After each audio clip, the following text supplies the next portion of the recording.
need to turn that down a bit. 1 second. There we go. All right. It doesn't seem right. Hold on. Okay. Sorry about that. Hello, ladies and gentlemen of the internet and of YouTube. Welcome back to Final Fantasy Chronicles of Eno. I'm your host and game master, Skajarmas, otherwise known as Toneshift, as always. And with me today, we have our full assortment of players for the time being. We have Hades Shadow 92 playing Thanatos, our male human Dark Knight. Fox. Thing. We have Darkness playing Alistair, our male human paladin. You. We have Tom117Z playing Neothil, our female Elvon ranger. Hello, I'm an elf girl. Hashtag no context! Well, no context for you. Yes, I know. No one else is going to get it. Anyways. What else is new? Okay, so, and just as a quick refresher for the audience, Hades will be controlling the dice rolls and combat actions of one of the NPC party members, Kyra Nightstar, our female human dragoon, while I will be just in general controlling the other NPC party member, Mika Solwyn, our female Mithra Red Mage. Hello, I'm a cat girl. Shut up. Yes. Is this particular episode just going to be called "Hello, I'm a blank girl"? Yeah, pretty much. It's just gonna even end up in Cards Against Humanity. It's gonna be everywhere. Hello. I remember, I still got to edit the last few episodes. Hello, I'm a fox girl. Fuck. Where we Oh, last fuck, no, left don't. off. I'm an elfie girl in an elfie show. No, my eardrums have been Okay. violated.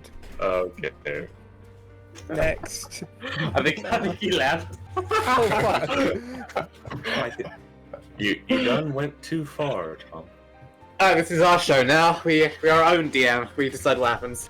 So, the fox is not going to fight us. She's just going to give us the crystal, and then we're going. Fuck all of you. I know your pain. I hated that song the first time I ever heard it. No, the worst part is I like know what that song he song. Oh. Or rather, I like a cover of it that changes Barbie with ponies. Oh, that one. And I saw that one. That was slightly more tolerable.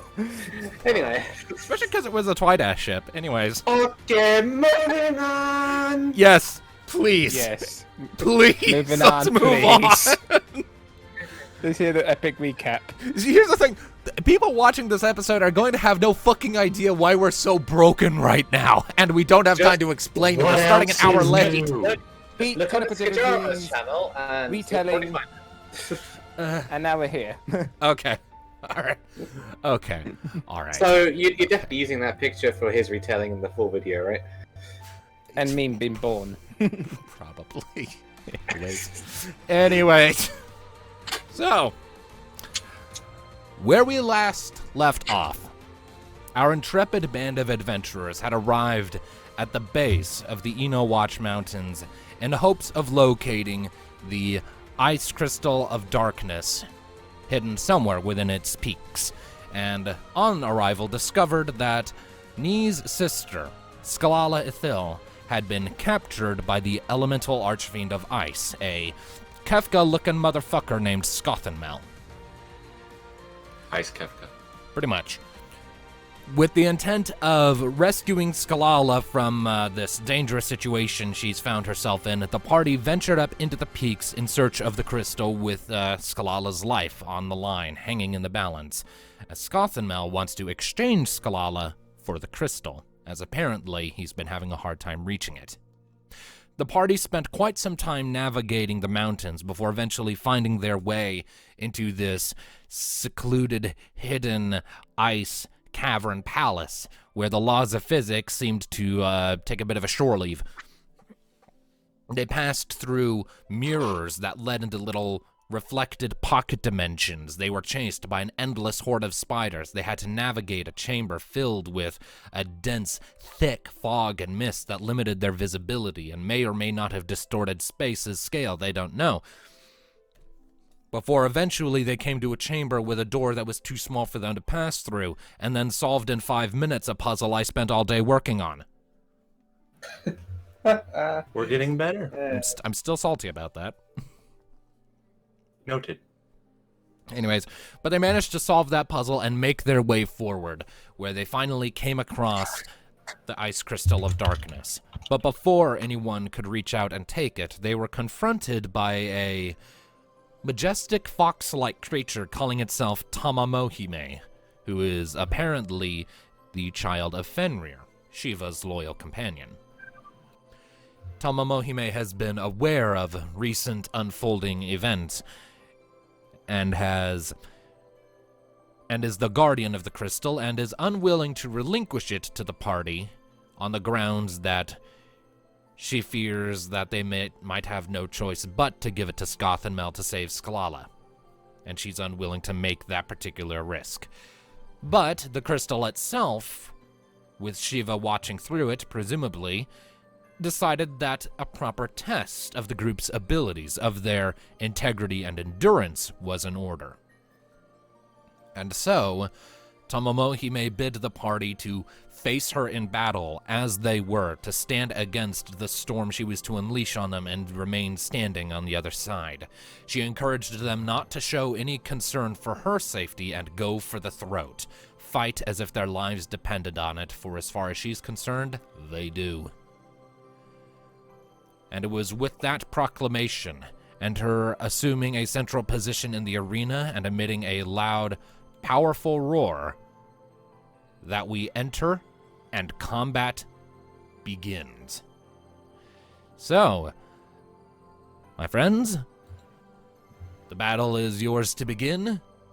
Do as you see fit to start us off.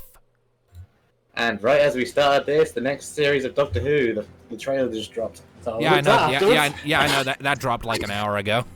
There's also a new Doctor Who game coming out.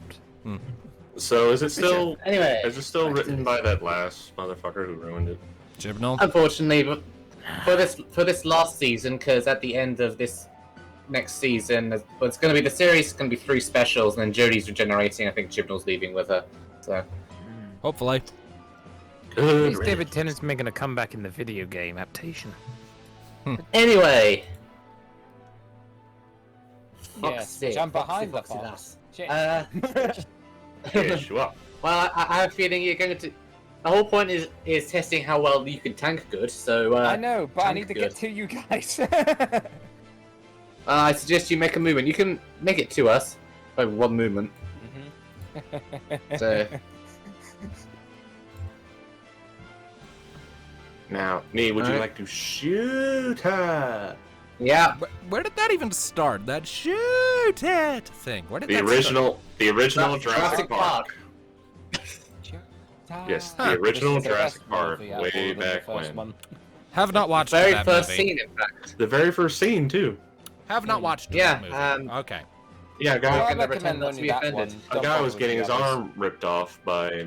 Actually, no, he was getting his lower half ripped off by a Yeah, raptor. Velociraptor. Does 14 hit? 14. Let me double check Tamamohime's stat block here. Notes. 14. 14 does hit, yes. Alright. And for damage wise, from 26, I have fire arrows loaded just as a reminder. Right. Yep, that is the theme of today's shenanigans. That is the theme of the shoot. Ice everything. 87 fire damage. Watch her be immune to fire. Heh, no. Alright, give me just a moment here.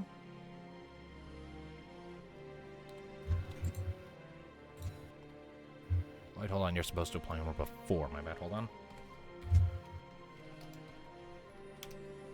Alright, so, with her armor taken into consideration, as well as her elemental reactions to fire, that comes out to 93 points of damage.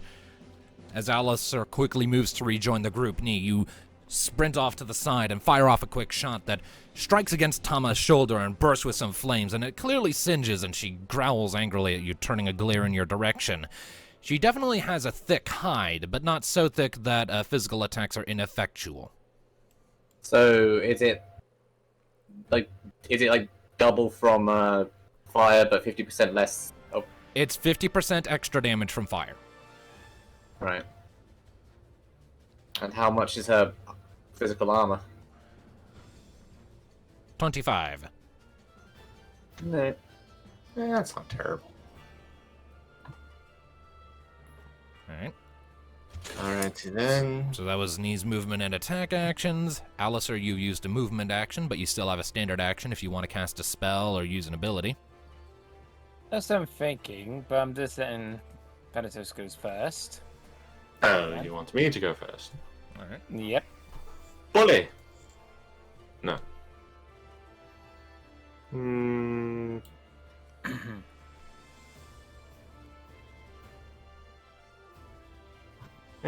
Let's see. Let's see what her magic resistance is like. Mine is 40, and we'll be casting the ever so lovely Viraga. Now, it's power times 6. So, where's my calculator? 17 times 6. 102.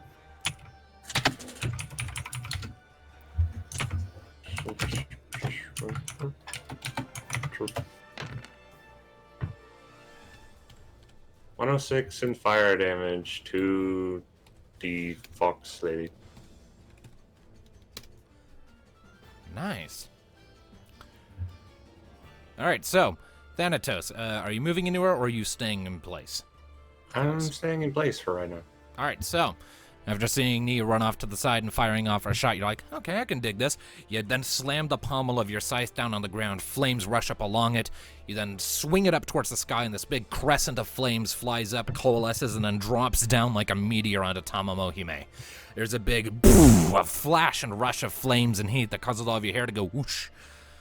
And then when it dissipates, the smoke clears, and Tama is still there, and she's definitely taken some damage from that, but it doesn't seem to be as much as you were initially expecting, and you see your skin sort of shimmering slightly. She's magic resistant. She definitely has a very high magic armor. She took 69 damage from that. Nice. Okay, so melee is the way to go. Sucks, considering most of our party's heaviest hitting attacks are magic. Yeah. Magic! Alright, now what is Alistair doing? I mean, Yes, I'm yes, going what to is- probably yeah, let's see. cast Cure on Kyra because she has the most damage on her. Oh, fair also, 1 second. enough. Second. What is the second? Oh, the dice. And she counterattacks with magic. Doesn't go off, but she does have magical counterattack, yes. Okay, so no spells. No spells for now. No spells. What does Pinted? No. Right, Alistair, do the heal, do the thing. I'm doing the thing. Julie, do the thing. 38. There are no more things to do, sir. And wall. 48. 48's back to Zakira. Yay. So Alistair, twice. after seeing the explosion wear off and Tomomomi is still standing like, and you look back towards Kyra and quickly fire off like a panic little cure spell, and sparkles rise up around her. She looks down, is like a little scrape along her side sort of heals up. I'm like, it's not really a consequential amount of HP at a time like this. But it's something. By the way, I would have gone with the more powerful one, but I think it's a bit early for that. yeah, also, Kyra is a jumping. All right, so Kyra sort of shrugs it out, so like, and then takes to the air. She'll come back down at the start of the next party round. That just leaves Mika. And again, Mika is a little underwhelmed in this fight, considering Blizzara and Comet are useless. Indeed. So, hold up a second. I forgot to rename her sword in her character sheet. The Aquanomicon. Yes. Mika is going to draw the Aquanomicon, and she is going to come over here, and she is going to attempt to slash at her enemy. So, Slice. yes. But she must hit it first. Does Does that hit? An 11 does not hit. No. Alright, Nee, you're doing disabling shot.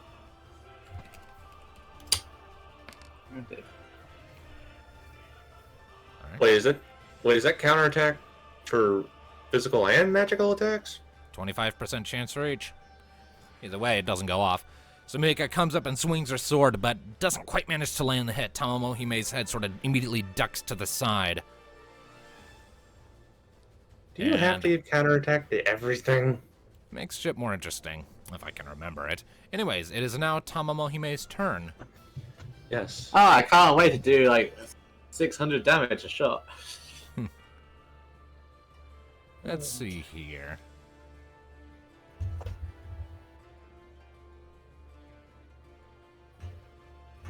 What does the fox do? Well, Tamamohime is going to glare down at Mika, and you see the tails the glowing crystalline tails that are spinning in the air behind her. One of them is going to suddenly stop spinning, point at Mika, and fly forward. She is making an attack against where my Mika. cover jumps in. Yep, so, assuming That's this probably hits, that's probably why they targeted Mika. yeah, Accuracy of 10? Damn! Alright, so Mika sort of steps back a bit and you quickly jump in the way of the blow. You will take the damage that Mika would take from this. So let me just pull up both things here. Let's see here. And what All right. does the damage do? He just jumps in front with his shield and stuff at ready.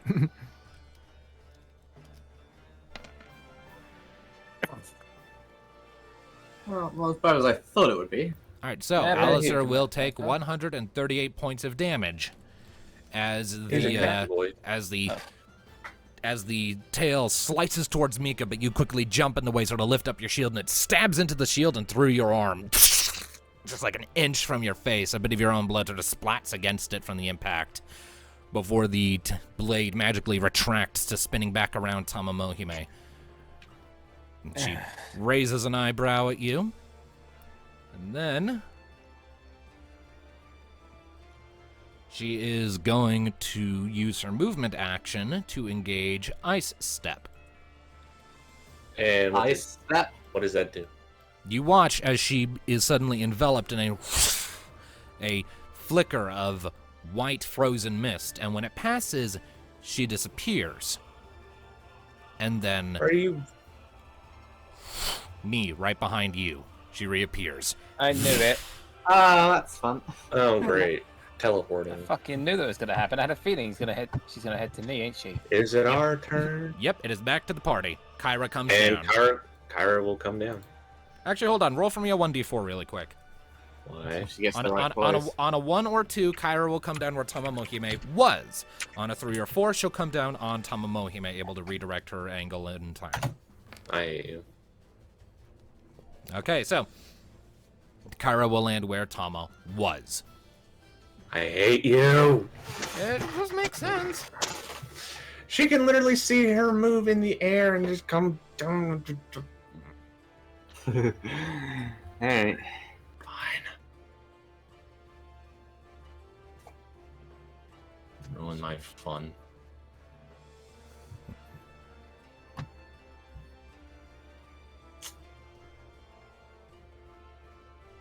All right, there we go. So Kyra lands, creating the spiderweb crack pattern beneath her. And she's like, where'd it go? Oh, there it went.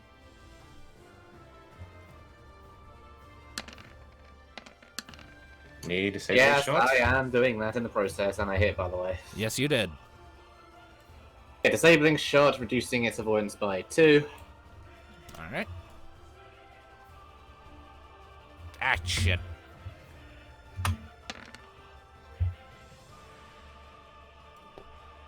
hang on a second. I accidentally, gave her back the HP that she lost. Give me a second.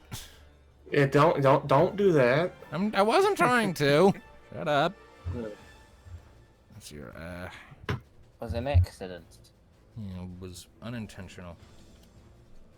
Alright, there we go. I think that's right. So, 89.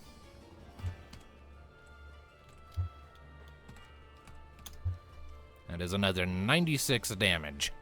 Not quite nice, but close enough. And its avoidance is reduced by 2. Remember to Yep. note that. Yep, Sunny, you fire off another shot, quickly sprinting back after Tama Mohime appeared behind you, and again your bolt strikes Tama in the chest, and when it does, there's this flash of flames, and she slides back a bit, and you can see her leg sort of wobbling for a second before she stabilizes and growls angrily.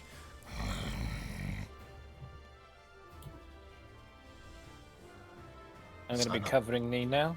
Son All of a right. bitch. So Alistair is covering knee. Hey, it's not like you didn't give us permission. Hey, I Tom. like the fact the only one that hasn't got any damage is frickin' Vanitos. Yes, Tom? Hades? Question. Yes?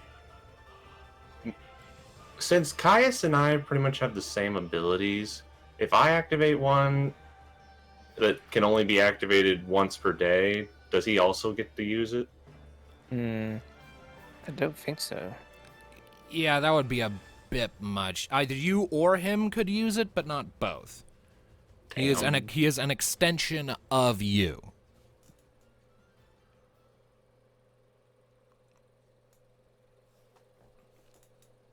Yeah, fine. Well, then I am going to move here, and I will, since I cannot get in melee range right now, I will be using one of my many abilities that I do not use very often. Oh, which one? It is called the Night Sword. When using this instant action once per combat, my next attack gains the HP drain, lucky, and zombie touch weapon properties, and becomes able to target enemies even at long range. Okay, so it's a ranged attack. Still need to roll an 11 or higher to hit. So her one's 11 now. Yep. Please, can I please have a break? Yes. Thank you. Yeah, okay, so that hit. Go It's ahead. so pissed that four is not a 5, because if it was, that would count as a critical hit because of lucky. Right.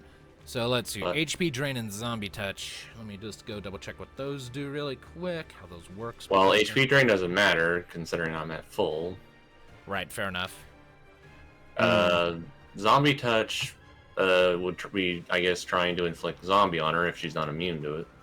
Yeah, let's see here. Status touch. You can attempt to add the specified negative status condition to the target on a successful weapon attack by choosing to deal 50% damage. I assume you're not doing that, so just roll your damage then, I guess. She's a boss enemy, so she probably is immune. That's usually immune to everything like poison and status effects and all that, because why bother letting us have shit like that? 87. It's not even gonna really. I don't even know why I did it now, because I didn't need the HP and did her. Venom physical needs a bit of HP. I suppose it's Alasaya and a Alright, few so- others. All right, Hades, seeing her jump over, or rather reappear there and getting shot by knee, you capitalize on a brief moment of weakness where she's sort of trying to regain the stability on her feet. You charge forward, standing next to Mika, and send out a crescent of black, crackling energy from your scythe.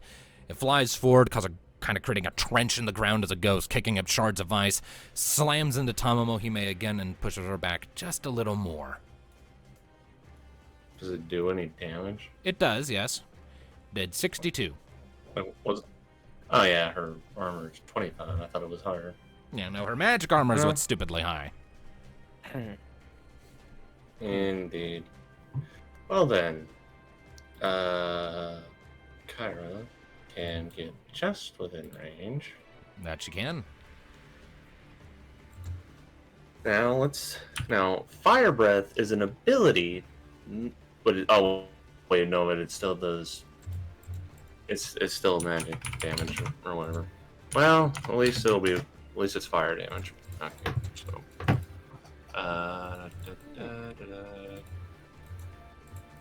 Da, da, da, 16 times. I'm just. Oh, wait, I gotta hit her first. Yeah. Gotta make your accuracy check first. Oh, And doesn't. Fuck. Ah, that just misses. close backs. All right, so Kyra, figuring, she can just teleport, charges forward, sort of. You can already see the flames swelling in her chest, sort of heating up her chest plate. She comes to a sliding halt in front of Tama and unleashes it in a spew, but Tama, seeing it coming, sort of jumps up and lands over here, and Kyra just breathes ineffectually against the ground with the sort of irritated, really? Look on her face. So I will go ahead and I just draw in a little scorch mark where that happened. Yeah. Well, yeah, I have an idea. Did somebody hit this damn fox? Okay, Alistair, you changed cover to knee, but have you done anything else? I know you used your movement. I haven't done anything else as does anyone else do their thing. But what I was going to do, Astra on Kyra now, and I'm going to drink one of my potions, but I need to know how much I get back. So if I drink a regular with Alchemist, amping it, That's, how much would that that's be? half of your max HP. You would be brought back to max. Yeah, use a Yep. regular. I use a regular. Now I've got Right. one regular left and 3 highs. Well, good. All right, Because well, we're that'll be going your in. turn. So now it is to Mika. To the Mika. Yep. Let Mika do something. Mika is...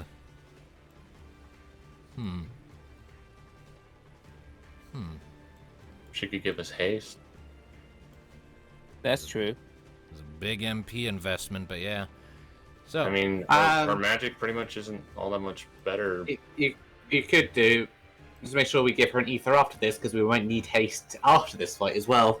That's why I'm not using first ether. stone. I was gonna say I got ethers to give. I said, we got ethers. so Mika Yeah, is going to please. step back a little bit. Her sword is going to flash into the coral-encrusted book. She's going to flip it open, slap her hand on it, and clocks start. Circles of light in the design of clocks rise up from the pages, falling down over each of you as she sacrifices 150 MP to grant the whole party the effects of haste.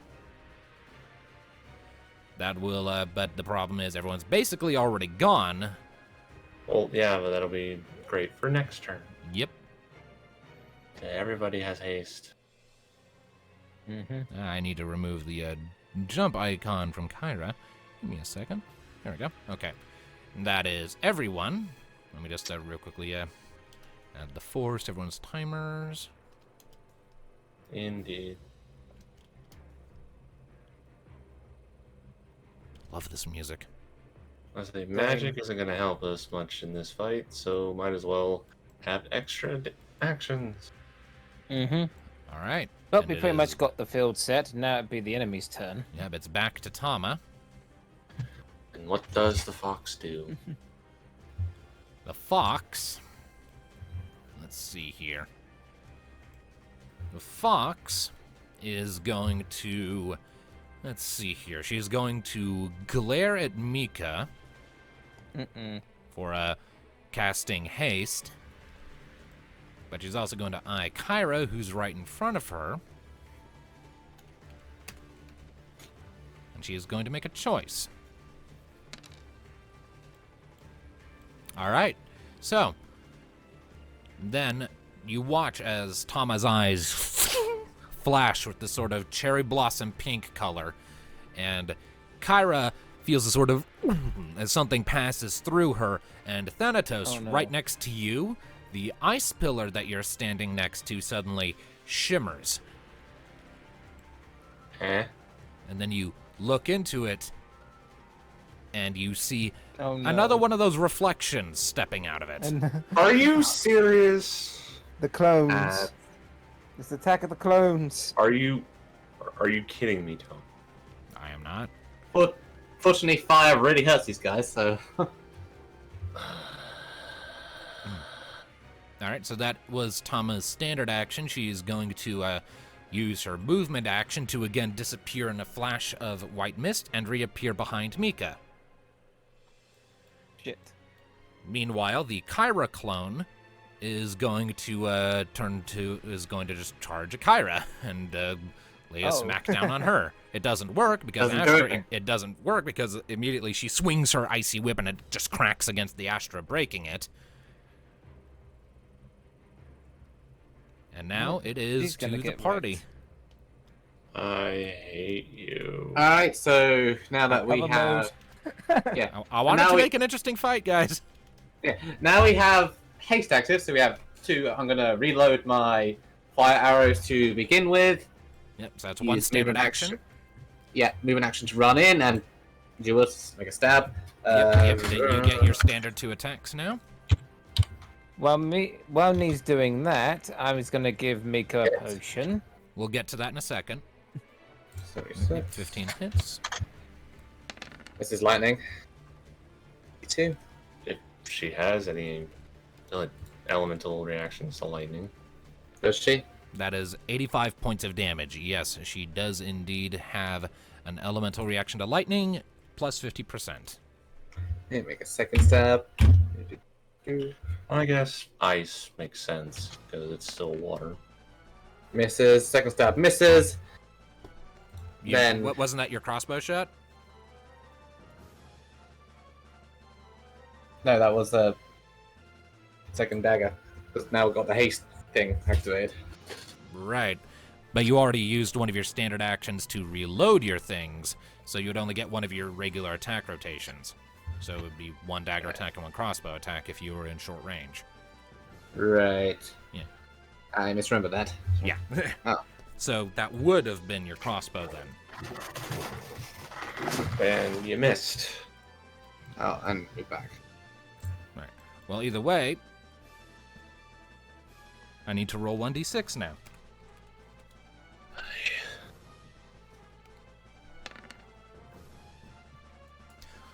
Okay, so what is Kyra's avoidance?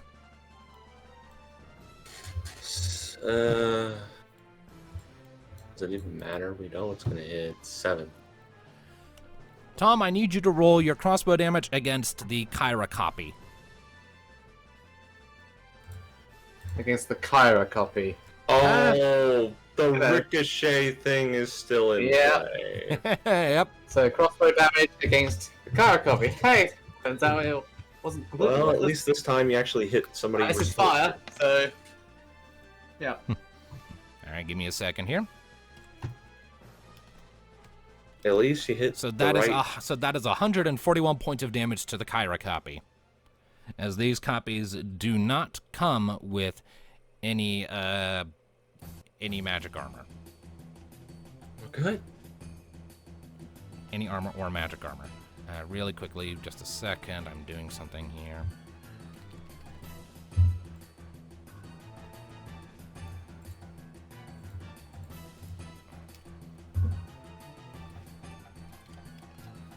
All right, so like I said, that was a 141 damage. Let me just apply that really quick, and then I'll spend a second getting this other background stuff set up. Just in case Tama summons any more clones, I'm really quickly getting those tokens prepared in advance, just in case.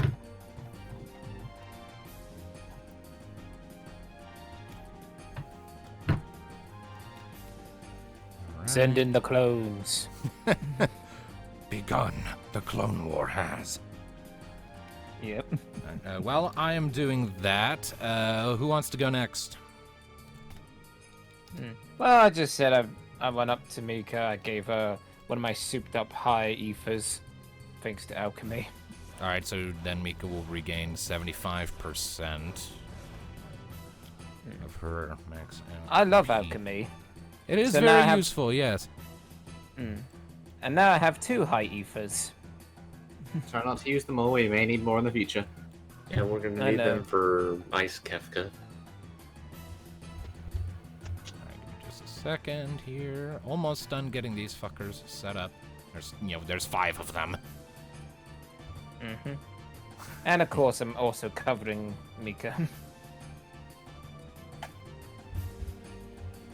So Alisai's just jumping to person again. Indeed. Probably a good idea, all things considered. All right, finally got that figured out. All right, now, Alistair, you are still under the effects of haste, so giving Mika that High ether. Aether. that high ether was only one of your actions. So you still have another one if you want to do something, be it a melee attack or anything else. And yeah, he goes back. Whoa. to me. Okay. Let's see. I'm gonna say. Yeah, why not? Everyone else could use a little bit of touch up on heals, I would have thought.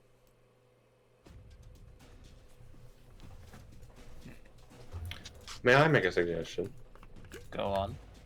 As it appears, this thing likes melee attacks, and since you keep taking all the hits, why not use resonance? That's. What does that one do again? Yeah, I I was keep, considering I that. keep forgetting what resonance does. I know that you guys have like this really awesome combo idea, but you never fucking use it. Well, because most of everything was to do in magic. Resonance, when Alistair takes a physical attack, then resonance does a certain amount of damage to the enemy, and also heals Alistair for the same amount. Yeah, of but the damage. only reason why I didn't consider that because I thought Sajama said that he thought Okay, it hold on. technically wouldn't work with cover or something, or it may be okay. Oh, yeah. Oh, yeah. Which So again, to the DM, if technically Alistair is getting hit with cover, but does that still technically not count?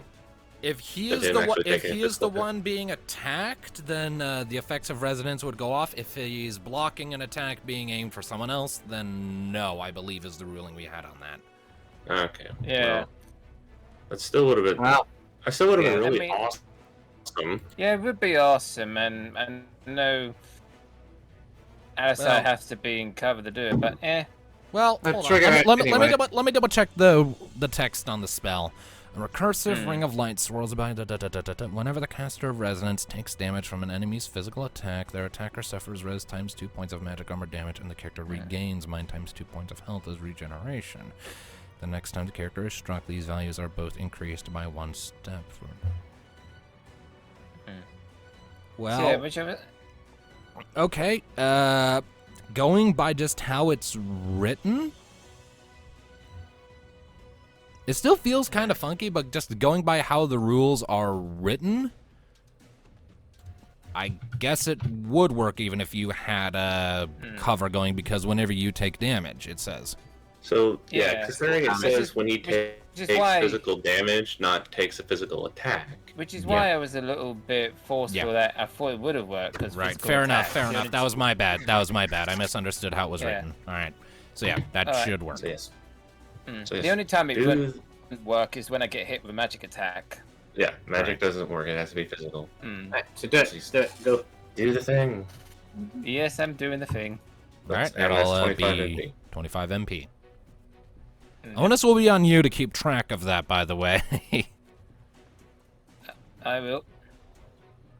I'm also taking away the MP. Does Kyra want to try and burn her copy? There we are. Well, yes. Kyra will try to burn her copy. If the dice would let me roll an accuracy. Thank you. All right. So fuck yeah, 15 will hit. Has no magic armor, so whatever this number is, doubled is. Yeah. So. Kyra takes 206 points of damage. As Kyra, that is not what I wanted to do. Yeah. What the hell? I must have fat fingered it somehow. What was she at before? What was the number a second ago? 360. What her actual health was. Okay, there we go. There we go. My minus was in the wrong place. Okay, so Alright. Kyra turns to her comp. He's like, oh, fucking... Ooh, and just spews another wave of flame over the copy. And you see it's already starting to, like, drip and lose shape a little bit, but it's still standing. Well, then Thanatos will try just a regular melee attack. All right. So I don't want to waste magic on this damn thing. That'll also hit. Hits.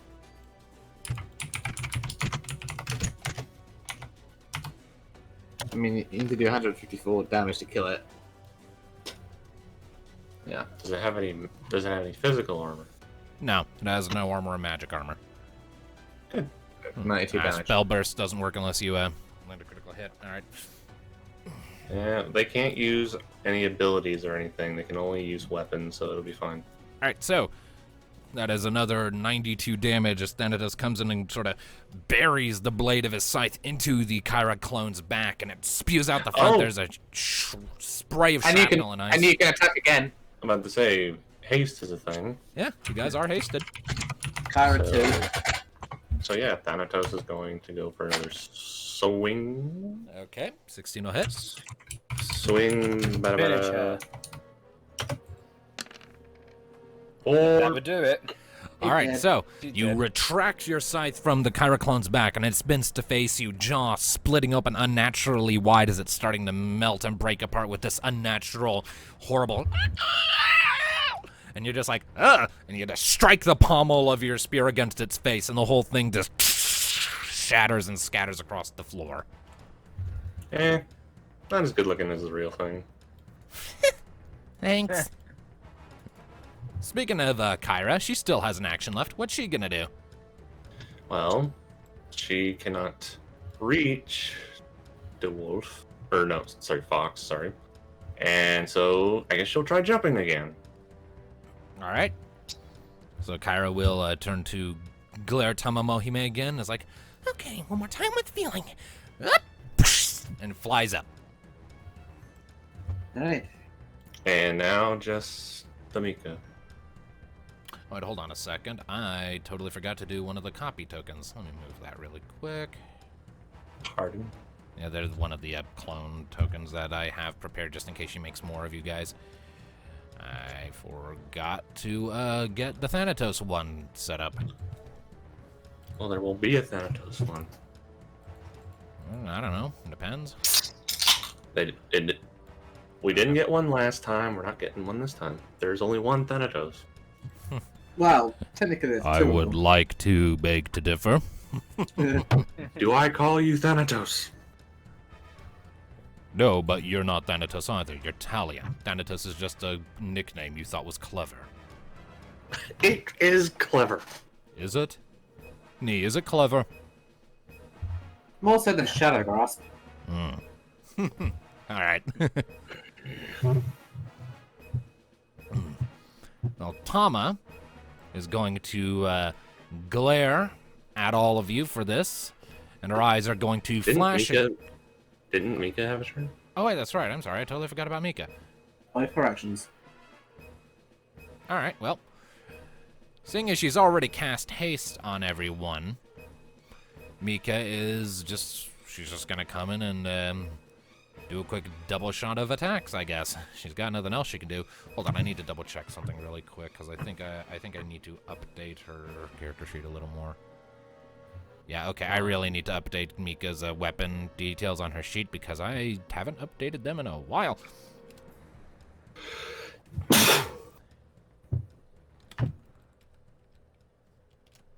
Tier 5 weapon. Power times 5.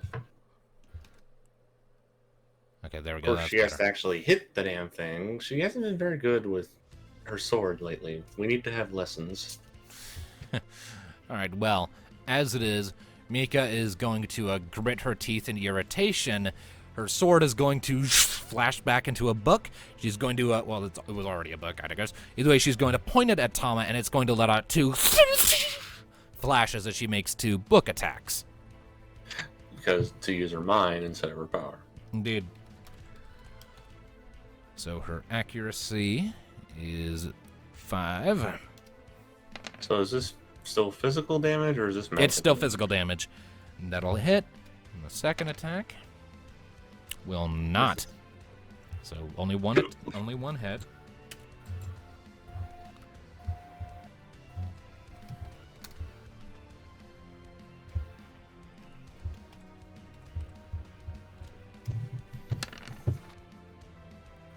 So that is a total of 65 points of damage, as the flash of light sort of swirling just a little bit with inky blackness flashes against Tama's face, and she takes a step back, squinting in irritation. And then Mika is going to use her movement action to get back into the middle of everyone. Just kind of occupy that space so Tama can't fill it. Now it is to Tama. And she is none too pleased.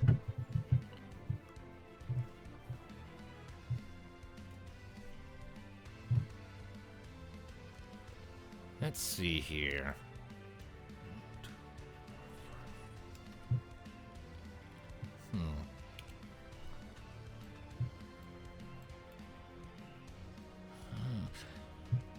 Just roll something really quick. 1. So she's targeting Alistair. So her eyes flash again, and she is going to cast Freeze against Alistair. Freeze. Freeze. What is freeze? It is... well, it does a lot of damage. Oof. Yeah, it's gonna be chilling. Let's say bye, Alistair. Alright, so... Alistair, what is your magic armor? 46, so let's make sure. Yep, 46. Alright, so you take 130 points of ice damage. As you all watch as Tama's eyes flash this deep cerulean, and the ground beneath Alistair suddenly flashes with icy light. He looks down just in time for a bunch of ice to rise up around him, constricting him in place, crushing into him from all sides, and then just sort of pulsing a bit and letting off a quick pulse of misty, frozen, frosty light. And Alistair takes that damage and is also inflicted with Stop. Doesn't he get a chance to resist it? Not with Freeze. Freeze says it automatically inflicts Stop with no opposed roll if the target suffers damage. And how long does that last? 4 rounds, usual. Oh my god. Is there anything we can do to get him out of it?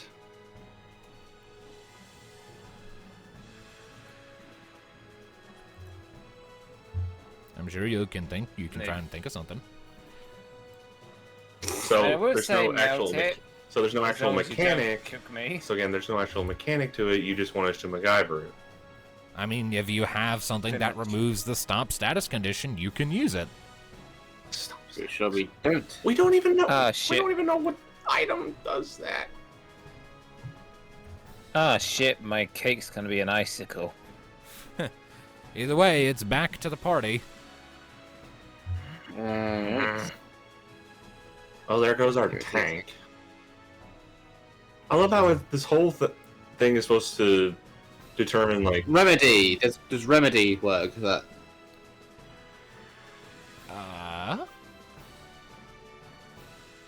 Let me find it. Because isn't that just gets rid of any and all status conditions?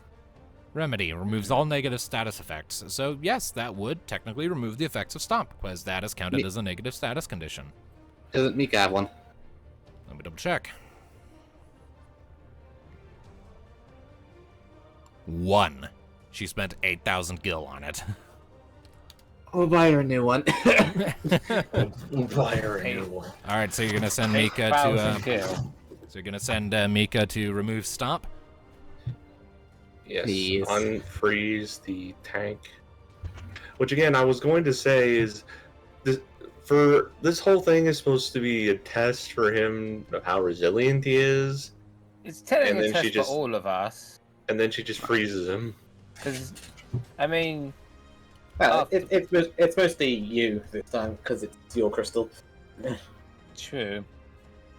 Well, if he can Hey. survive everything she throws at him. Anyways, so Speaking of, yes, Because think Mika about it, I'm chucks- the wall, and you're basically the soldiers.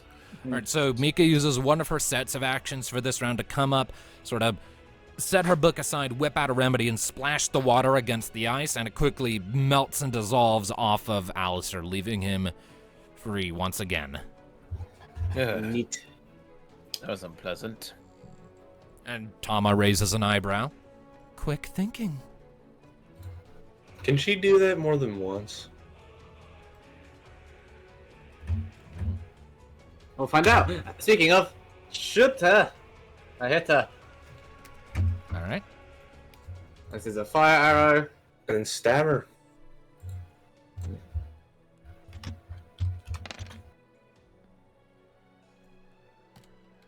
$91.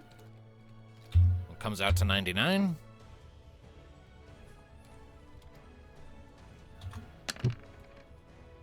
That's a hit. Mm-hmm.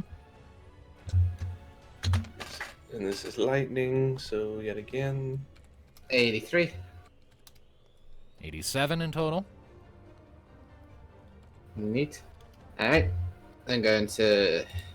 You gotta uh, reload. I'm gonna do both attacks again. This time I'll reload beginning of next turn. But it So won't be fire arrow. 12. All right. I'll live for this round for the second attack. All right. Is that regular attack? Yeah, Where's this is the dagger. So then I'll move back So that's another 88. and then attempt to shoot. That's a hit. This is a regular arrow, so no fire. Tomorrow. So 66 on that last one. Okay. Now I need to roll 3d4. Because There were three. Counterattack. There were 3 physical attacks in short range. So she does get off a counterattack against you. A counterattack. Yeah. Yep. so it needs to be a 4. Pretty sure a 14 hits you. Yeah, she has to crit fail to miss, so All right. So what is Roll your us. what is your physical armor? 25. So 92 points of damage to Neothil. You all watch as Nee, true to her modus operandi at this point, is she charges in fire arrows and a dagger in hand, goes into a flurry of attacks, but during the midst of those attacks striking against Tama's coat, the Vox's eyes narrow dangerously. Her lip peels back, twitching with anger. Her mouth snaps wide open, and she clamps down on Nee's shoulder, eliciting a cry of pain and plenty of blood before Nee breaks free, jumps back, and gets off one more unenchanted shot. It's quite the flurry of motion, and Tama is very displeased by it. How unfortunate. My turn. Indeed. Okay, let's see here. Let's see here. Is that... If I get right here, that's... Is it... Is it Are you within melee point 3? range? Yes, I am. So, Yes, you are. now, since we have haste, and since this isn't a fiend, I'm going to have fun. I shall... Okay, first things first, I need to see what 25% of my HP is. 499... 124? Okay. Yep. So, minus 124 to my HP to summon Zacchaeus, and I must also give up a point of destiny. I think you only have to give up the point of destiny if you're wanting to. I give up the point of destiny if I don't want to give up an extra 25% of my right. HP. Okay, fair enough. Right. So, Okay, yeah, so I don't you want are to do that, so you are now under the effects of dark side. as is Caius, and now we shall both be commencing with the melee. All right. Okay, so Thanatos. Uh-oh. That is a critical fail. Okay. Caius. Better. That's better. Okay, we'll start with that for now, and then we'll do another one later. So I miss. So what happens to me? Okay, so While I roll for Caius's damage. That's also on dark side. So our turns 8. Okay, so that's Caius's damage.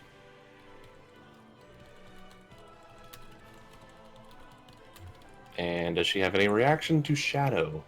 well, give me just a second. She does not have any reaction to Shadow, no. Well, good. So that was Caius's damage? That was Caius's damage. Now what happens to me? Because the dice hate me, apparently. I would like you to roll me 1d6, please. Fuck. I have a chart here that I just did up. 4. All right, so, Thanatos, you watch Caius sort of appear next to you, cloak swirling around him. He comes in and jabs his greatsword into Tama's shoulder. Tama roars in dismay, takes a step back, and you perceive this as an opening and come in for your own strike. But then you realize that Tama was fainting, and as you bring your scythe in, one of her paws lashes out, hits your scythe, and redirects it, sort of knocking you off your feet and off to one side. I need you to roll your regular melee damage against Caius. What? You are... Caius. She redirected your attack to hit Caius instead of her. Oh, he's not going to be happy with you. Okay, so remind me. You absorb shadow damage, don't you? Yeah. Yes. Okay, and you are currently under the effects of dark side. He heals shadow damage. So yeah, Caius doesn't take any damage. So yeah, so your attack is knocked to the side, and your blade just kind of stabs into Caius' chest and out his back, and there's a sort of awkward pause as Caius looks down, looks at you, puts his hand on your face, and pushes you back. Ah, shit! Oh no! What the hell's happened? Oh god, what have I done? What? Oh no. I knocked my thermos over, and it fucked over everything. Let me make sure my recording setup survived that. Yes, okay, it seems fine. Okay, so, yes, I knocked over my thermos onto my keyboard.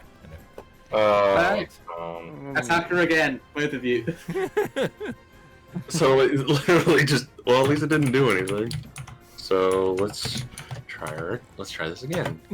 How'd that happen, folks? That one hits. If that one hits, that now. Come on, hit. Shit. Yes. That It hits. still hits. All right, 2 hits. Roll your damage. Okay, so. Plus 1. Plus 136.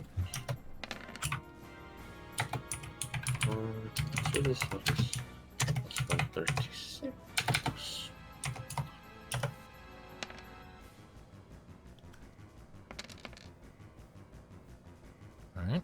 None of them do. No counters. And none of them get countered. So yes, that's all that beautiful damage against her coming. And Kara should be landing about now as well. That's about 238 points of damage, and yep, Kyra is landing. And the bitch did not move this time, so she actually hits. Yep. And Kara has 2 strikes. 6 plus 7. First things Wait, are we all first. still on the first turn or something? Oh, Of that the- hits.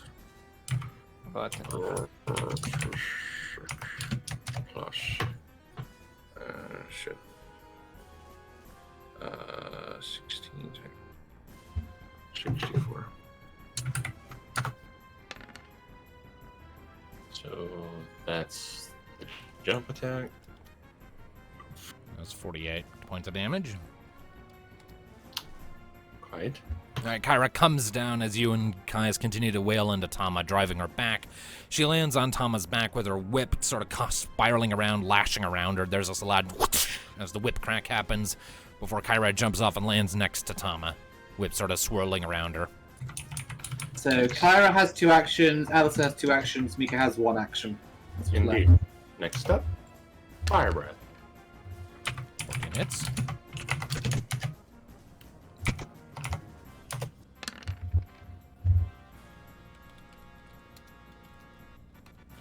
That'll be 63 damage. And for her final action, if I can find it here real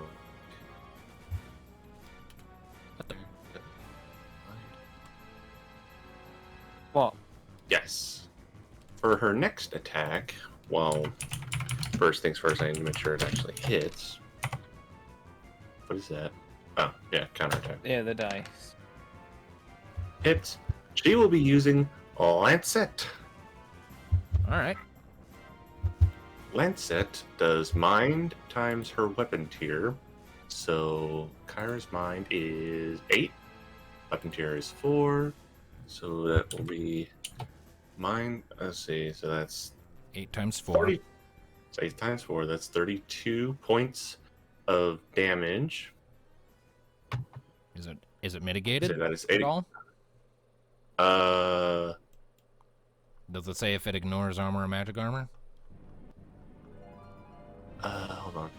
I'm sure. Oh, is it- Nope, it does. It doesn't ignore those things. But okay, well, it doesn't do any damage to her, but the Dragoon and all her allies recover MP, HP, and MP equal to this value. Lancet cannot cause a critical hit or a limit break. Oh, I see. By declaring Okay. the yeah. Dragoon is while activating it doesn't Lancet do- as an instant action, their next attack deals mind times weapon tier plus 2d6 points of damage with a successful attack, and the Dragoon and all their allies recover HP and MP equal to this value. Oh, so So Lancet itself is not Okay, an so- attack. It's like declaring Dark Side in that your next one gets the bonus. indeed, but I still need to roll for the 2d6. So 40 points of damage, which is 15 because of her armor. But Mhm. the thing actually takes, or the amount of damage it takes before armor and everything. I'll go ahead and say the before the armor value, just that it seems a bit more beneficial. So everyone will get back 40 HP and MP. So everybody gets back 40 HP and 40 NP.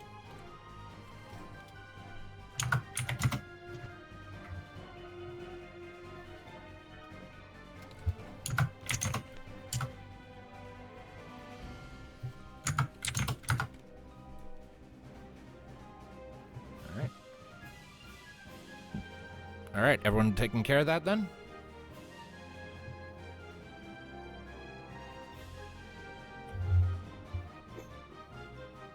Oh, sorry.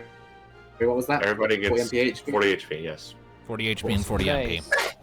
Alright. I'm adding So it. plus 40.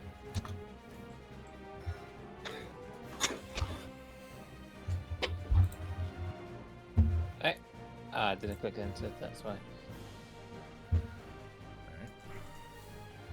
All There right. we go. So, Alistair, anything else you wish to do? You still have a movement and standard action, I believe. Right, no, you still Heals have are both good of your for- things. Yep. And heals are good for everyone. Oh, okay, so you basically just get everyone back up to max. Okay. So wait, is that Yep. Kiraga? Mm-hmm. And I already mean- did the mana. The MMP, I mean.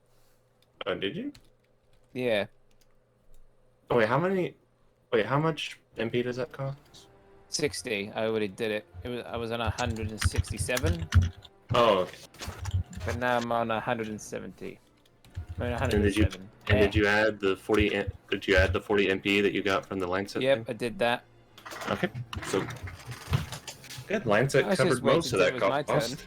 turn. All right, so that's one of your standard actions, since I believe you still have a full complement, since Mika's the one who spent an action getting you out of freeze. Mm-hmm. Which I still want to protect her, but I'm trying to think, what should I do? Should I attack and then one back?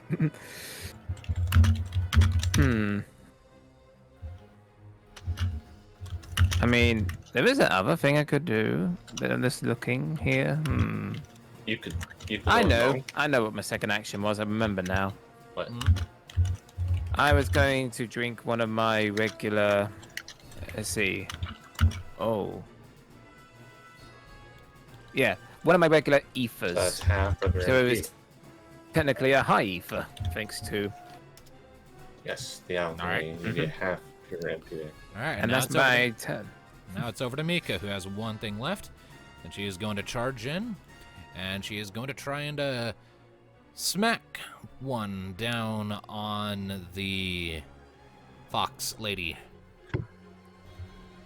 Join us in the melee DPS.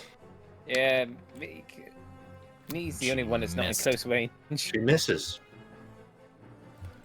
So Mika's How could you miss? So Mika comes in, tries to flash Tama in the face again, but it doesn't work.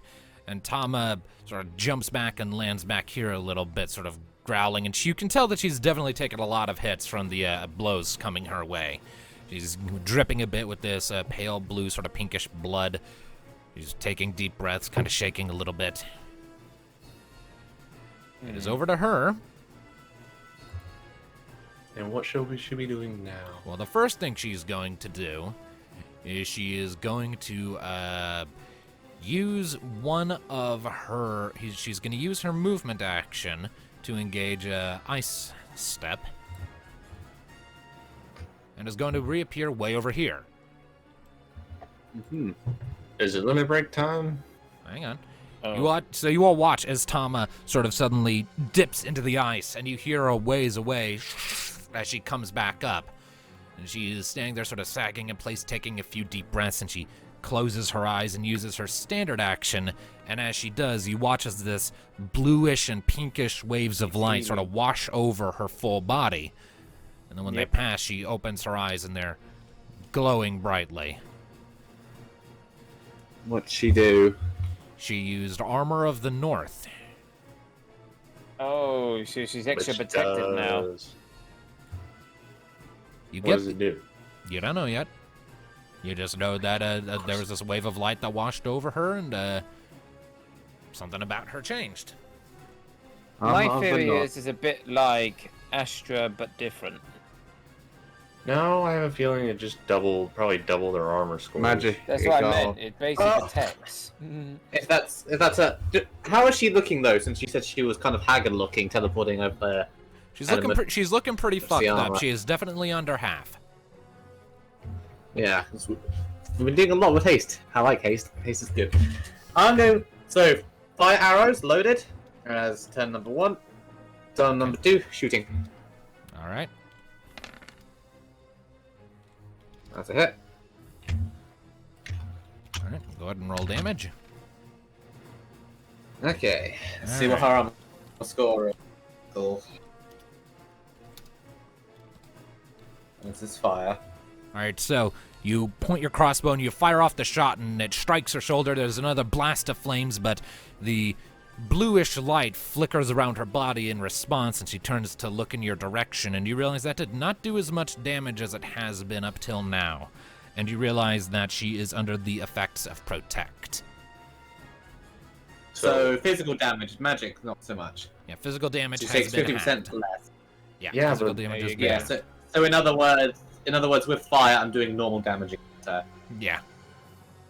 What winds up happening is your base roll there of 90 was reduced by 25 because of her armor, and then that result got divided by 2 because of Protect, and then multiplied by 1.5 because of her 50% extra damage from fire, for a total of 48.75, rounded down to 48.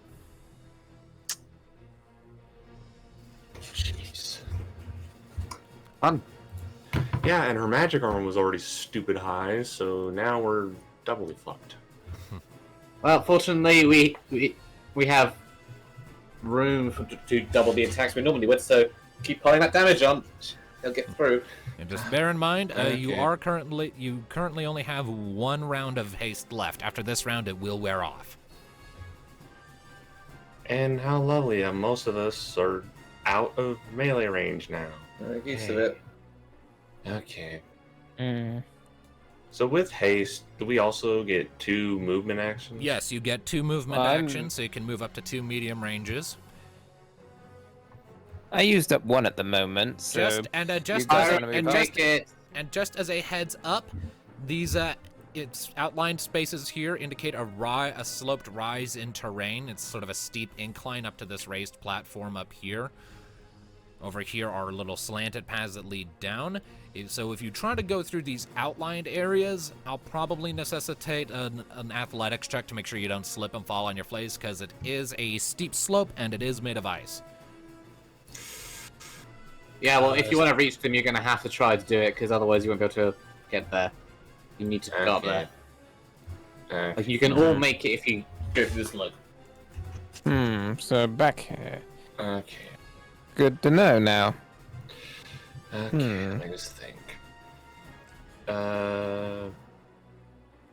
Screw it. Alright, so I guess just roll athletics then? Yep. Okay, what? Let's try Kyra first. Kyra's athletics is 5.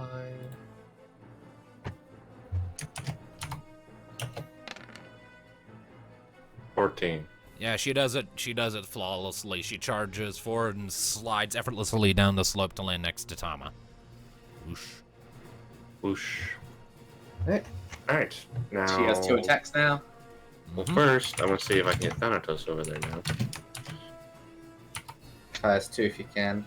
Anyone who can bonk him on the nose. Bonk.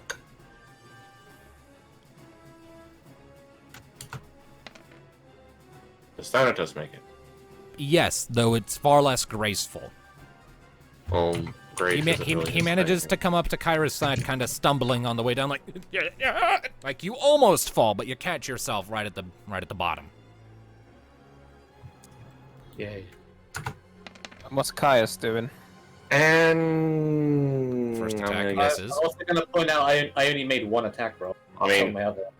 Actually, can You Caius you did even- use a standard action to reload your fire arrows, though. Just don't forget Ah, that. yes, I did. Never mind So then. hold on. Can Caius even make it?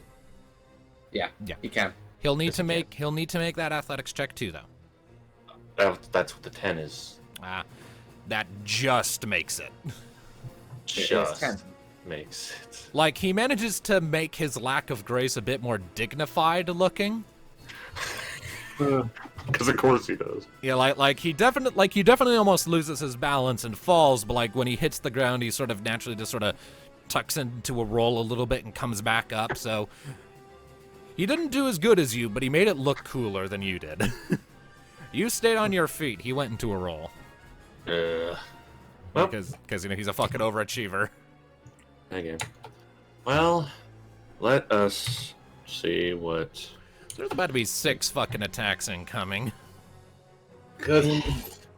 Question is, Indeed. what do you think will be more damaging with that protect? Melee attack or magic attack? How about how about shadow immune magic attacks? I mean, shadow doesn't affect her in any way. But it adds 3 extra damage steps to my spells. Fair enough, go for it. Okay, so activating the dark side. Now, since Caius, it technically has 25% of my HP, does just me using dark side mean he has it? Yeah. Or do I just take 25% of his? I believe you just take 25 more of your own HP away, and he remains as he is.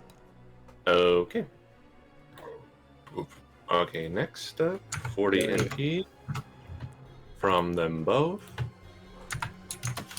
Let's see, double Dark Frogo. I feel like Riku right now. Now, let's see here. So let's see here. Frogo usually does times 6 plus 3 more to the dark side. That's times 9 Shadow damage. in shadow damage. So 153.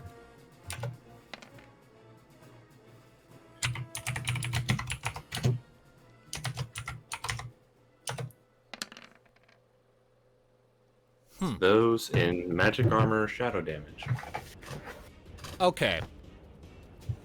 This is interesting. She's dead, isn't she? No, she's not actually. Oh, okay. So, you two sort of you and Thanatos, as you and Caius come up to Tomomohime, hands bursting with dark flame, she sort of braces herself to meet it, and you both put your hands forward and fire them off.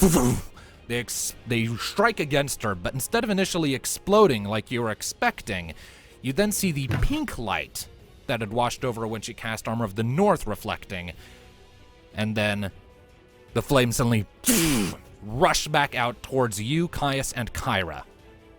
What? She is also under the effects of Reflect. Are you? I hate you. It has to be. So Thanatos and Caius both get healed by this. But Kyra does not.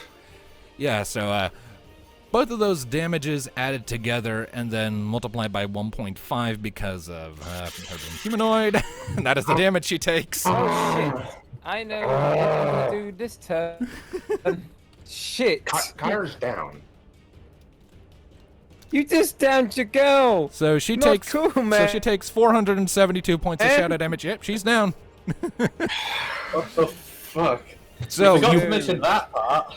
well, because you hadn't discovered it yet. Asshole. You hadn't discovered it yet. So the fucking flames asshole. the flames explode outwards. Thanatos, you and Kaya sort of shield yourselves for a bit as the flames wash over, and you're like, oh, that feels nice. And then you hear Kara going, ah! And you're like, ah, shit. And you look over and you see her smoking unconscious body just kind of flying back to land over here somewhere. The rest of you just see this big First aid explosion of flame, inbound. and the rest of you just see a big ass dark explosion, and Kyra just goes sailing through the air unconscious. Or another thing to do, which I'm gonna wait till it's my turn.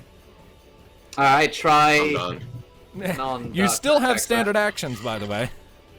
non-dark side. No. And what exactly am I gonna do? Melee attacks are halved, and magic attacks get reflect. Well, you might as well do some damage, but can still do it. Yeah, I'll let you guys go ahead, because I'm I still just hate you. working on something. I still hate you. 16 hits. And 11 just hits.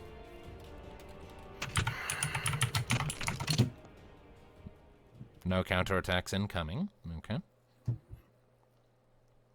Alright. Your damage then, if you please. You are still under the effect of Dark Side, as the round has not ended, I do not believe, so you do still get increased damage steps.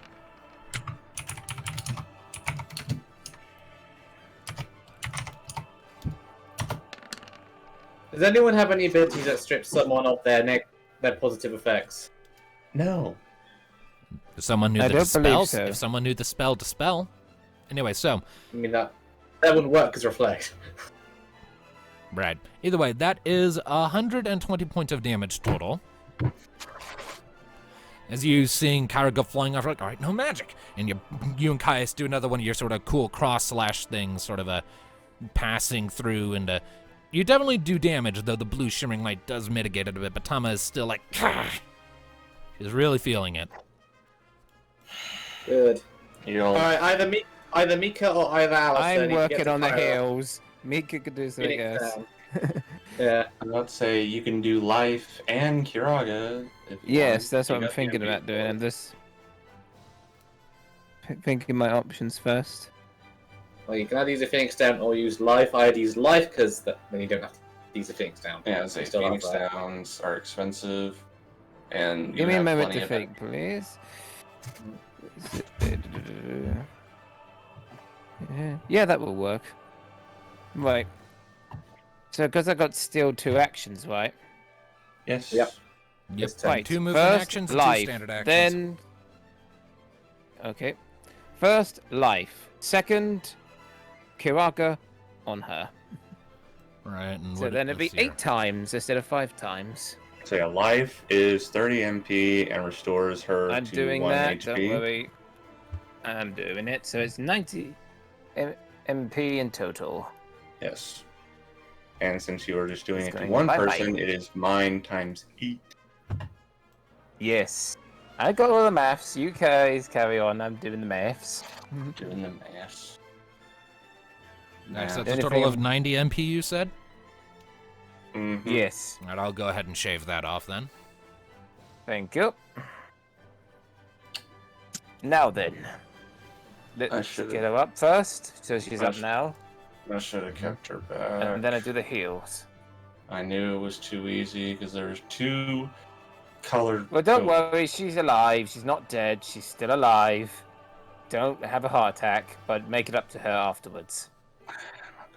Because that was a bit, what the heck. And it'd be Yeah. 152 plus 2d6. Let's do this. Well, I guess you're gonna have to have Kara jump. Yeah, and like that's gonna do shit all. Well, I bet she jumped after that. Yeah, she jumped all the way over here to her death. Are you She didn't. More like unconscious. She You didn't gonna jump, heal she her or got not? yeeted. Yay! Yeet! Alright, so 161. Sakara's up to 162 hit points. As at first this beam of light comes out of the sky, sort of hits her in the chest, and she comes back up with this... and then swirls of green and blue light around her, and she picks herself back up. And What the last thing to do... You got get the yeeted number of that across- behemoth. Ow. You'll be DM is fine. an You just got asshole, that's yeeted what across happened. this room. You'll be fine. Also, Mika, don't worry, do I you got want- your back. Before Kara does anything, Mika, do you want to top that up? Heal-wise? And yeah, Mika will come over here, and she will expend some MP of her own. She will expend 60. For the Kiraga. Double heal. Triple heal. To cast a Ace. Kiraga of her own. Heal-tacular. Yep. So...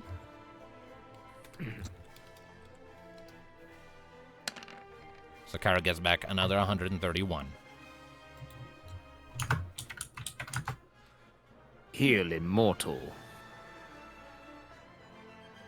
You know Like it never happened. Ignore the singeing. You know what? Mika can't go anywhere else, so she's just gonna expend another 60 MP and do it again.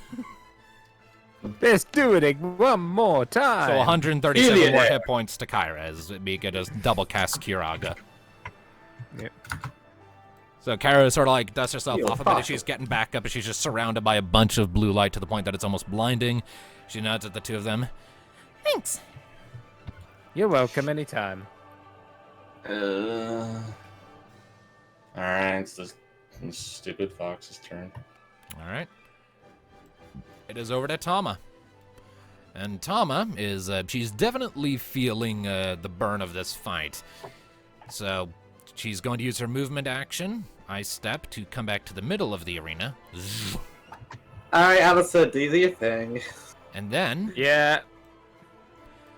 she's going to glare at everyone, and her eyes are going to, she's actually going to first sit on her haunches while the tails behind her start spinning much, much faster. She is going to use her limit break. Sentinel. Alistair, do the thing. This is what you're here for. Unfortunately, this is not a group target limit break. What? It But targets it's still- it targets 3 random enemies. As I So he recall, can't use Sentinel. Sentinel. As I recall, Sentinel only works if it attacks the group. Let's I double don't check know, the let's ruling see. on that just to be sure. Okay, let's. Yeah. All Yeah, I I got know it right is it here. just absorbs all the damage. I got it right here. By declaring they're using Sentinel as an instant action on the enemy's turn, the Paladin may transform any group, target spell, or limit break into a single target spell or break limit that break. is directed to strike Yeah. him alone. Yeah, so this doesn't So- target the group. It's 3 random single targets. But it's still no. It says Yeah. any group, target spell, or limit break.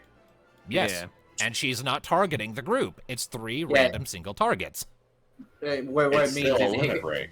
no. What Yes. it means is, yeah. What it means, Hades, is any group target spell or group target limit break. It Okay, has well- to Do be, it it on has to be group spells as well. targeting, and it's not. So Sentinel doesn't Well, work. Well. Oh well. fuck the rules. Looks like I Okay, won't be go going ahead. down this time. All Go right, ahead. so Let's see who's dead. 3d5. 1, 2, and 1. What? So, well, wait, So hold someone on, gets hold hit on. Actually, twice? there are 6 fighters on the field. Hold on, I need to re-roll that. I'm just randomly selecting her targets. Okay, so it's 4, 3, 4. Excuse me.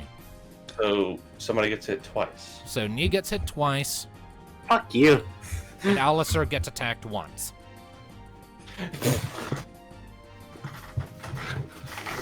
Now she needs Anybody to for make. Iced Elf? Now she needs to make 3 attack rolls.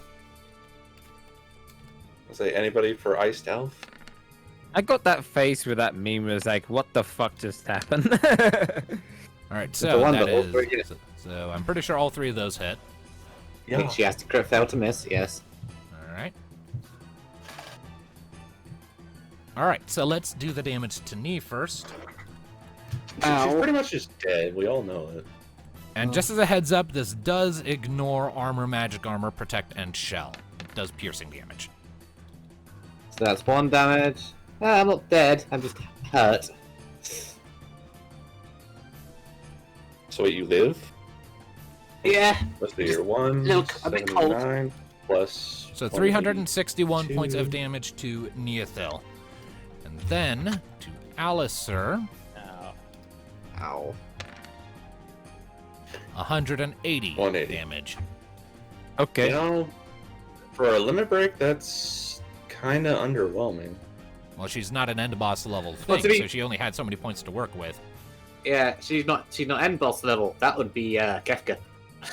All right, so you all watch as she briefly lifts her head up to the sky, and for a second, you almost see like this ephemeral light from overhead hitting her, as if like the full moon suddenly appeared, but it's gone as quickly as it came. She lowers her head back down, her eyes flashing with this pink light, and the tails behind her arrange into a line before stabbing into the ground in front of her, several in line with her designated targets. She rises back to all fours, her body hunching before she peels her mouth open with this deafening roar, and the various tails suddenly emit these storms of what appear to be cherry blossoms flying at razor-sharp speeds towards her designated targets, Nee receiving the worst of it. And as these cherry blossoms are hitting you sliding by, if anyone's ever seen Bleach and Senbon Sakura from that, it's kind of like Yep. that, where each of the cherry blossoms actually slashes by you as a tiny blade of ice, piercing through your armor and your body and just leaving you covered in horrible, shallow but numerous and horrible cuts and slashes. Yeah, I think Byakuya is going to sue somebody. Hey, I'm just copying the attack animation from World of Final Fantasy where the sucker's from, alright? Anyways, so Senbon Sakura. that was her limit break, and she is still panting for breath. It is back to everyone else. The effects of haste finally wear off. I need Medic! to hit up Nee. Medic! Medic! Actually, where do you want to go? Do you want to come to me? Because there's a great big pillar in the way. Unless I can Yeah. squeeze through that gap. Yeah, I can. I'm moving here. So. Don't worry, Nee. I got your back. Medic! Yeah, Potion before here. I do anything. Yeah. That'd be a high potion. And I got 2 high 75%. potions. Yeah, just give me 1. That'd be 75% of mine, or 75% of 326. 3. So, plus 3, 26. Nearly back to full. Alright, that's fine. I'm gonna shoot the bitch now. Shoot her! Critical That success. is a crit. Can you tell that Nee was slightly offended? You know, if Alistair hadn't healed you, you would have just triggered a free limit break. Because you were under 25%, I'm pretty sure. Yeah. Also, wait a minute. Since I went below 25%, I'm also under the status of protect now because my ring. Yeah, but then you were healed, so you would immediately lose that, I'm pretty sure. That's So how how that it works. works? Yeah, Let let me double check. That's SOS It- protect, 20 right? 20% HP protect is cast, so surely that would be on the timer. Let me Like double. any other spell. Let me find it. It would be SOS status. SOS status. Okay. The item adds the indicated status condition to the character using it if they are reduced to 25% of their maximum hit points during the course of a battle. Status conditions added in this manner cannot be removed through the use of spells or abilities such as Dispel. They will only be cancelled if the character's current hit points are raised beyond 25% of their maximum value or the battle ends. The exception to enough, this is SOS Autolife, which cancels as normal if used to resurrect the character and will not be re-added for the remainder of that battle. This property can be out multiple times, so yeah. So yeah, you had Protect for like a second, and then it disappeared. Alright. And you would have gotten a limit break too. Critical success, so remind me how that works, it's been a while. Generally speaking, critical damage just doubles your damage output and makes it automatically max. So you pretty much do max damage and cancel out the effect of her Protect for this round with this attack. Alright. So just roll your damage normal. And it's fire as well, so bear that into account. So be I have now noted that. Don't heal knee when she's under 25%. well, we weren't going to get And then heal knee. the bloody needle in the haystack of that roll. So this breaks through the Protect and the... It doesn't break Reflect. through it, it just practically mitigates it because, you know, Protect halves the damage, but critical hit doubles it, so we're just saying, let's just roll normal damage for this particular attack. So that was 100 points of damage. It'd be nice if you two edgy gentlemen get down here and help us. Well, Without hitting your girlfriend again. they'll need to sprint I said down we need using their to entire go set. up the slope, which don't allow, and the fuck that's supposed Well, you're to going work. down. Oh, no, you went up the slope before, now you go down the slope. Don't No. slip. No, you got it backwards. They do have to come up. Where the crystal is an elevated Oh. location. This is higher than what's on the outside. We couldn't even make it for melee range anyway, and I'm not shooting more spells at the bitch. So just because fucking that's all I can do, I'm gonna have them go around. Because they can't get into melee range, and Well, and you can spend your whole turn to move to medium ranges. that is true. Oh, hey, Kaya. And can Thanatos make it not quite, but whatever. Okay. And I guess Kyra is a thing. Okay, so quick question. Yes? The reflect thing reflects spells. What about abilities that do magic damage? It will not reflect abilities. Reflect only reflects spells that have that are designated as being reflectable. Well, good. Because Kyra's going to come over here. And she is going to breathe fire at the biatch. All right. Your accuracy check. Yep, okay, that hits.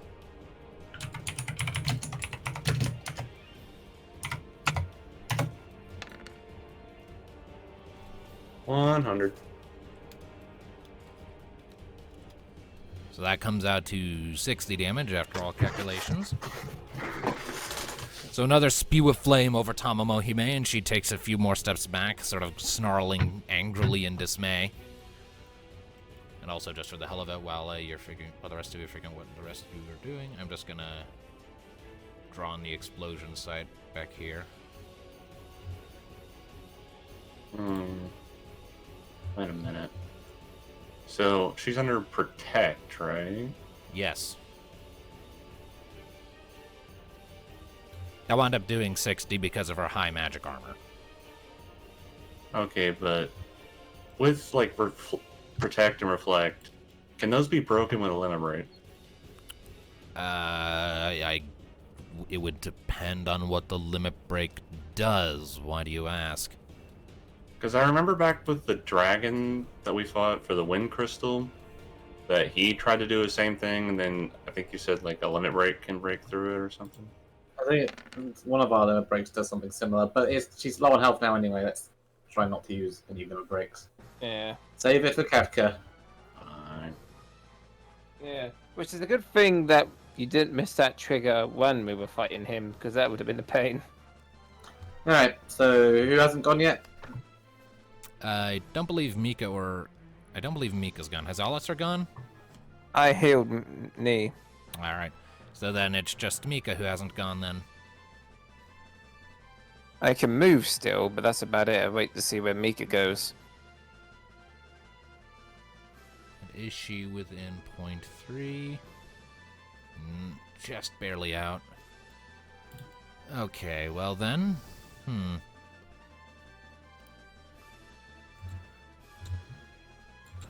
How many destiny does Mika have? 13? I'm debating having Mika use her limit break. Again, let's save the limit breaks for Ice This Kefka. isn't the end boss. Well, then, in that case, she'll come up to that point, realize she can't quite get close enough for an attack at this moment, and will assume a defensive stance. Is she here? Wait, could she? Or not? Everyone's HP is pretty good at the moment, so she's just focusing on getting into range for next round. Alright. I'm the only one that took, like, a chunk. Alright.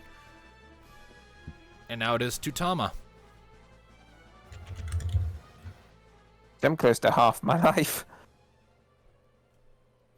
And what does the fox do now?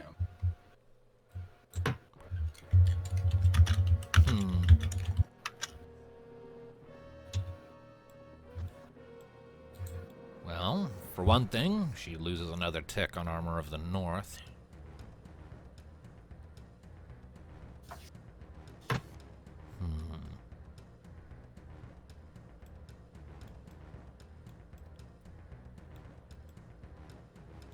She's going to cast Blizzaga.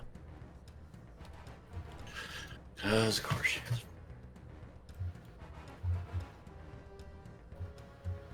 So Blizzaga deals power times 6 to everyone. Mm-hmm.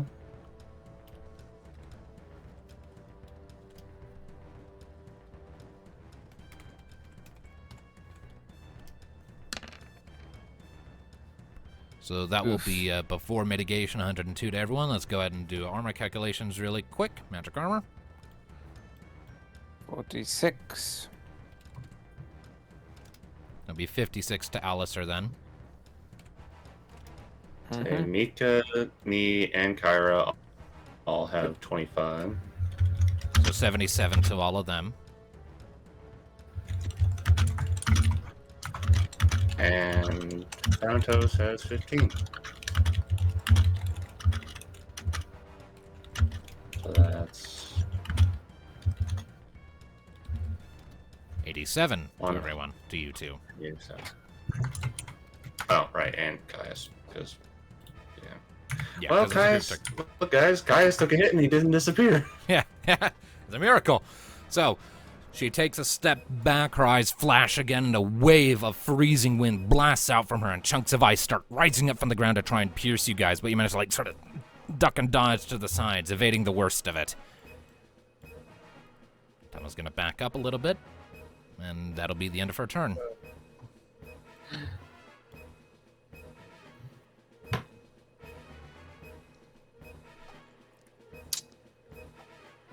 Need to do the shooty. For a slight amusing aside, I shared a picture of our Mars base on a server that has like a space engineers chat, and someone thought it was a screenshot from a server, and they started panicking that we were doing an incursion on Mars because they're in control of Mars on their server. No. They're like, oh shit, is that on our server? Did you land on Mars? What? I know, don't worry. The only people that have to worry were the pirates we explored. Never fear, for I am the cure. Anyway, moving in to do a shoot and Are you casting Curaga there, Alistair? Yep, for everyone. Alright, everyone regains 104 hit points. back to max. And I also do the MP. Oh, yeah, so You're welcome. that's You get to stick around a lot longer. Hit. Doing post. Yep, 2 hits. Alrighty. And of course I do Alicia's health now. and no counterattack. Alright, so the first one was the crossbow, right? Mm-hmm. 4, 1, So 52 8. for that one. And then the second one was the dagger. Alright.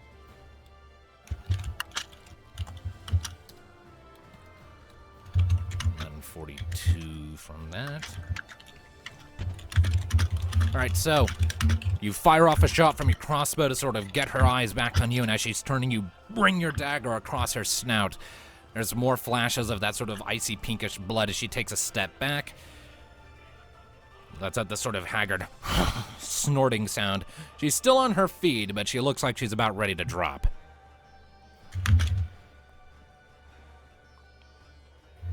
Just about in range.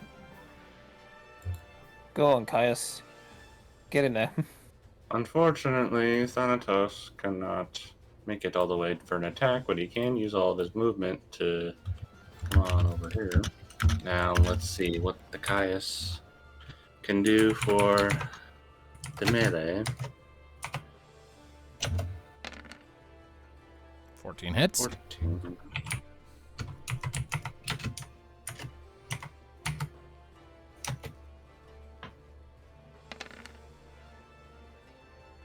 Oof.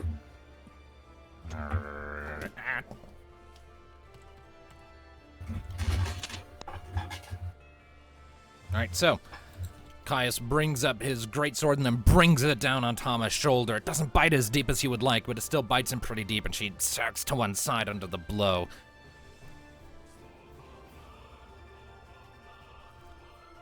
Now, Kyra will do the burning.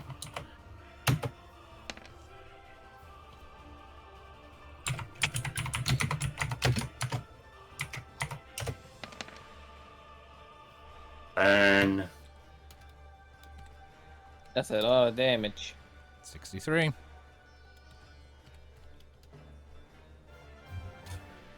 Alright, Mika wanna- I believe that Mika just wanna leaves count. Mika now. Yep, Mika want to try the stabby stab? She's gonna try and use a flash from her book at any rate. The flashy flash. It's like, hey, Nee, she's gonna flash her. And she hits.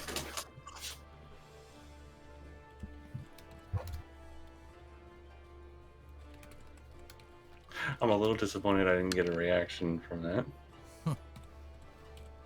I just rolled my eyes silently. Jesus Christ. All right, so I Mika got it. all right, so Mika charges in, flashes open her book. There's another flash of light from it that hits Tama in the face, and she sags a little further. She looks like she's about to topple, but she quickly shakes her head. She is right on the brink, Yes, you- guys. Single Yes. digits or close to. She has 10 hit points, but it's her turn. Can't we just say that we won this? And call it. 10 HP, Christ. I don't wanna. What I want to just laugh if she makes a critical hit, like a critical miss on knee, and then reversal just finishes it. It's not how reversal works, but yeah. I mean, isn't it you have to miss with a physical attack, and then You miss with a physical attack and you hit another enemy at short range. It works on Tiamat because the other heads count as other enemies. Well, she's Damn. going after knee. well, she's going after knee anyway, so have fun. I'm sure I do. Yeah, that definitely hits. Of course it does. And your armor is 25, right? Yeah. So that is 147 damage. points of damage. Dunsneathil, as one of her tails slashes around and puts this big gouge in Nee's chest. Knee, Is would it you my like- turn? Yes, it is to the party's turn. Can we just say that everybody just goes in for a melee and just does like this great big old group attack? I mean, honestly, it just comes down to who wants the killing blow. I've already rolled it. Okay. Well, okay, never mind mine then. Knee got And Knee beat you to the again. punch there, man. Alrighty then, Knee. How do you want to do this? Nia is largely unimpressed, so she did say aim for the heart, so that's where the dagger's going. Okay. Alright, so following the slash to your chest from Tommy, you're like, ah, damn it. You come up and sort of bring the bottom of your crossbow into Tama's chin, or rather like the the arc of it, I don't know what you call it, the bow part. You slam that up with this sort of upward swing into Tama's chin, causing her head to sort of lurch up and her to rear up on her hind legs, exposing her chest, and you quickly forward flip your dagger so you're holding it forward and just plunge it into her chest. There's a spray of pinkish blood over you and everyone in front of you from that. Tama remains still for a second.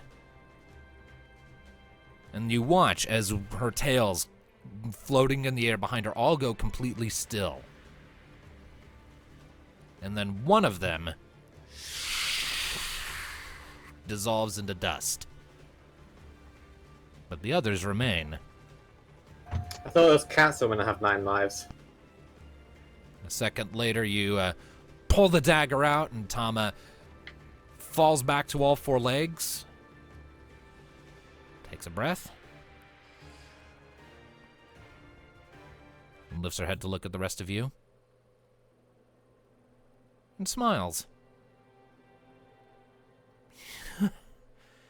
You took my words to heart. And your worth is proven.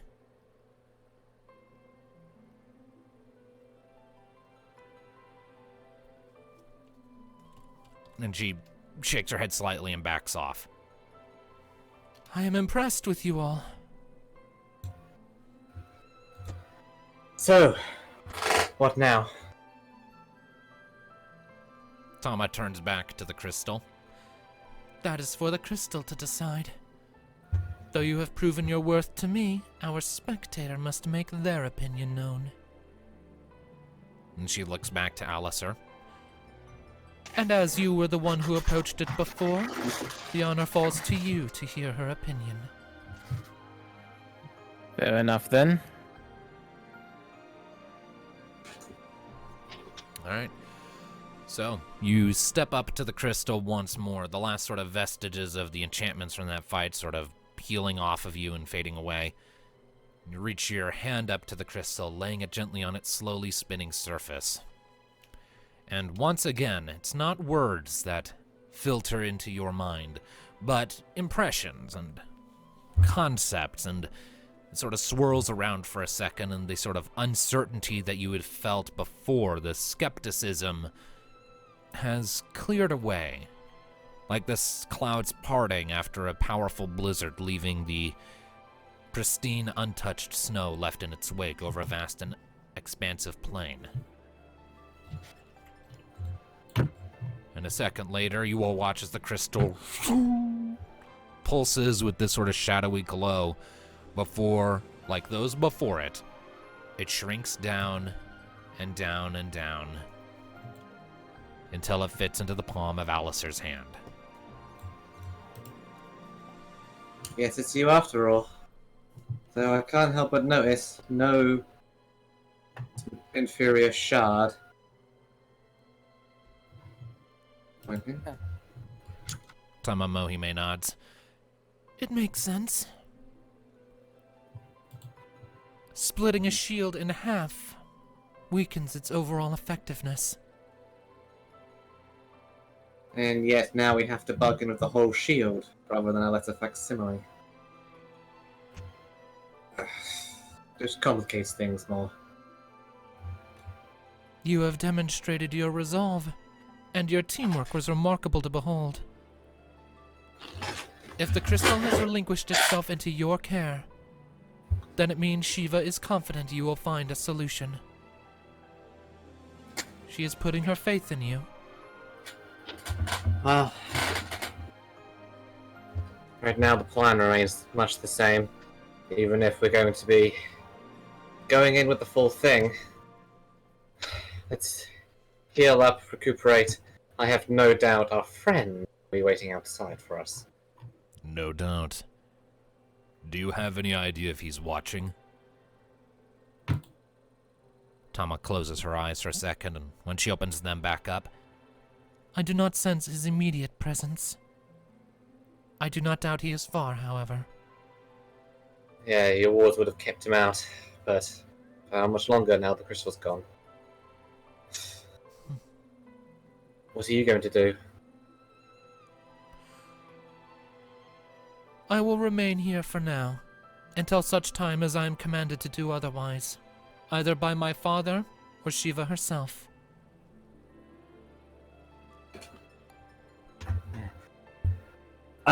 So healing wise, A we're few pretty good on health, aren't we? We've got a few points off Alistair, a few points off me.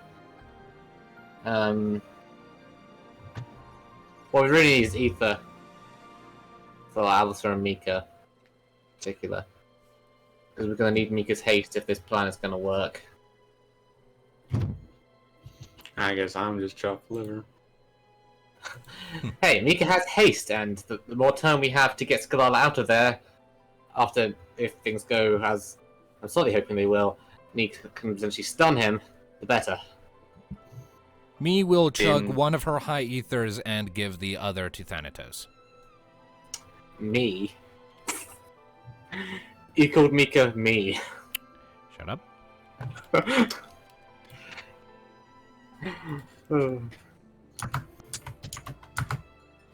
Nice. How much potions do I have? I have four normal potions. I'm gonna take one normal potion. It's 25% of my HP back. Ugh. Which is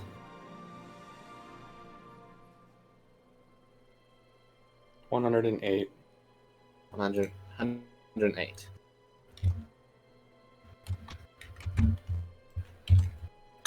So Alright, you're pretty well off. Yep. Alistair, get to chugging them potions, boy. How many potions do you have, What? Alistair? Potions. Give me a moment. How many do you have of normal? I don't have a lot left. I have one regular, two regular. While you're all sorting that out, I need to get Hypers. back. I need to hit the restroom.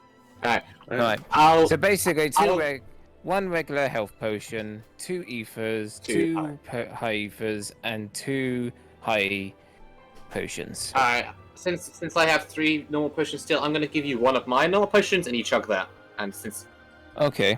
or if you want alchemy to really affect, just make sure it does. Chug your potion, then I'll give you one of mine. Alright, could do that. So really, not changing the inventory. I'll change mine, and I'll put you Yeah. back to Yeah, Alistair's back to full HP, and now I would probably chug an ether for the MP. one normal ether. Yep. Be 50%. Alright, so remember, when we get outside and we meet Scoff and Mel, we have the crystal to bargain with, demand we're not giving it back until we see Sclala. Physically there, in person, no tricks, has to be proven that it's her. We're not taking any bullshit with this. Mm-hmm. Also, you get 114 MP back.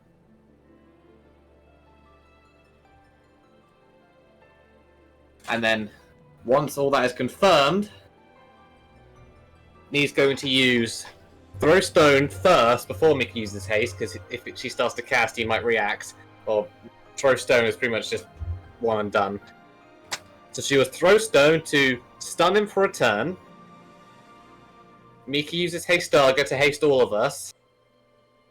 And then Alistair, if you can use your extra movement actions to get in there and cover Sure. her and get her back if you can. Defender with my life. Yeah. And you should, since he'll be stunned for that turn anyway, you should get up to 4 movement actions. 4 medium ranges. And subsequently, 4 standard actions as well.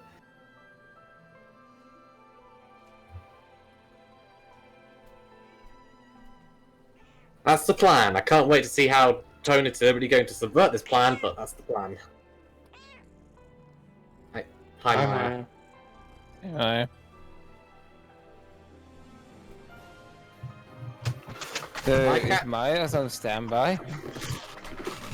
Maya will be the new DM. I'm back. My cats are Oh. currently banned from my room because they have fleas because summer and I've been bitten to shit. Oh, well, that's great.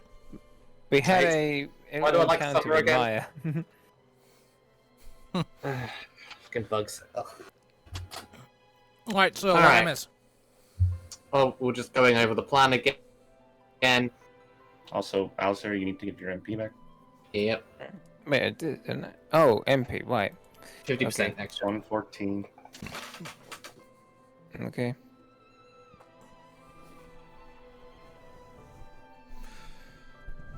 $114, you said. Yes. Okay. Done. All right, There we so, go. someone mind giving me a quick recap on what you all discussed? I'm assuming in character so Tama could hear. Yeah. Just going over the plan again, which was how. Assuming, I say assuming you're inevitably going to try and throw curveballs at us because I know you. You're a bastard.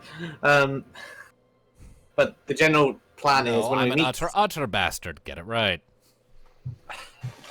Point being, I was shortening it.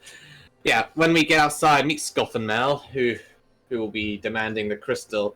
We're going to make a point of not giving the crystal over until we see Sclala physically there in front of us, no bullshit, to make sure that, all is legit, she's unharmed. And once she's there, like on the field in front of us, Nee's going to attempt to use Throw Stone first before anything else, because if Mika started casting Haste Dagger right away, he might react to the casting, whereas Throw Stone is pretty much just instant. So yeah, she's going to use Throw Stone, which will stun him, thanks to its unique properties, for 1 turn. Mika uses Haste Dagger, which will then give Alyssa, Kyra, and Thanatos two goes, and then an extra 2 as well due to him being stunned for this turn. So we'll get next turn for free.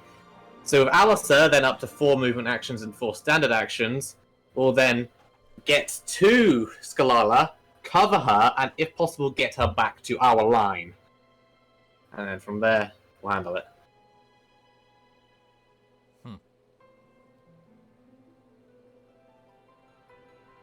That's what we were talking about.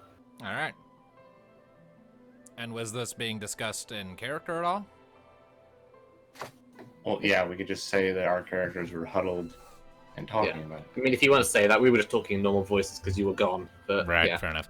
All right, well, Tama sort of nods along as she listens into this discussion.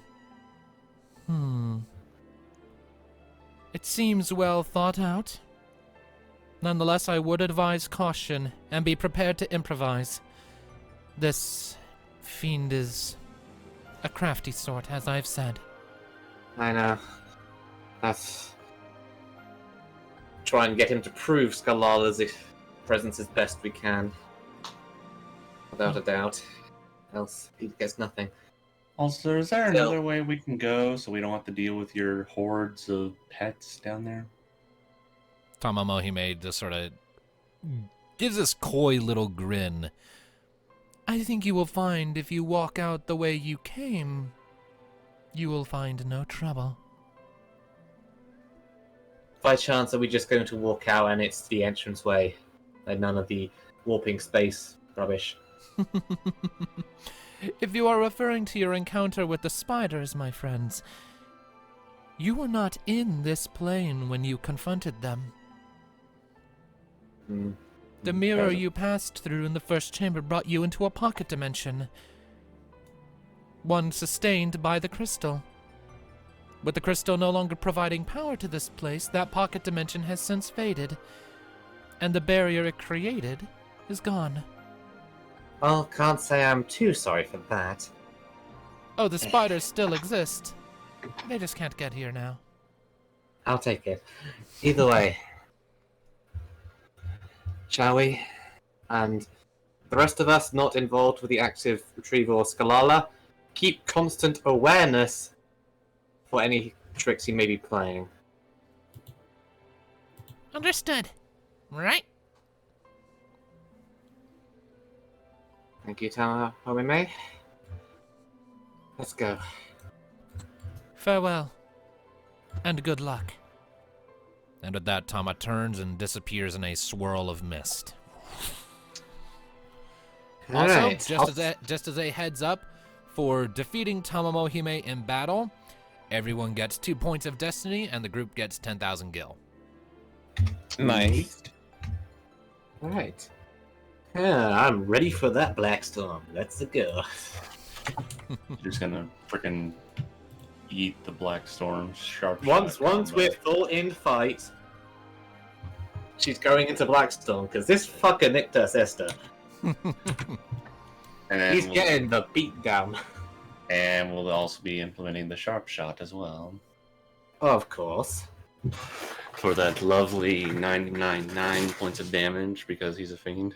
We'll see. What can hope? Let's go. All right. So, you step out, you pass your way back through the chamber with the pedestal and the slats. And as you're passing through, you look onto the pedestal and you see that it is still a mirror, but it's just a regular one now. And you look behind it, you can see, the passage that presumably you came through in the pocket dimension. And you step through it, and you're back in the original sort of opening chamber, right before you came to that first mirror wall. And you look back, and you look forward, and the pocket dimension's gone. I hate darkness crystals. I think they're Well- fascinating. Well, of course you would. And of course you wouldn't. Oh, wouldn't worry. We only have one more unaccounted for. Yeah, the fire one. Oh, that's probably gonna burn. Yeah, I'm wondering if we can just open that pocket dimension up again. You can go in there for a while and just study. We have more important shit to do. I would love to study how this all works, but that can wait until the world isn't in immediate danger. Yeah, speaking of important things, my sister's life is on the line, if you recall. Yeah. I mean, just Let's get to that. Let's save the chatter till after she's not. Just go. Kyra kind of smacks you on the back of the head, Thanatos. What?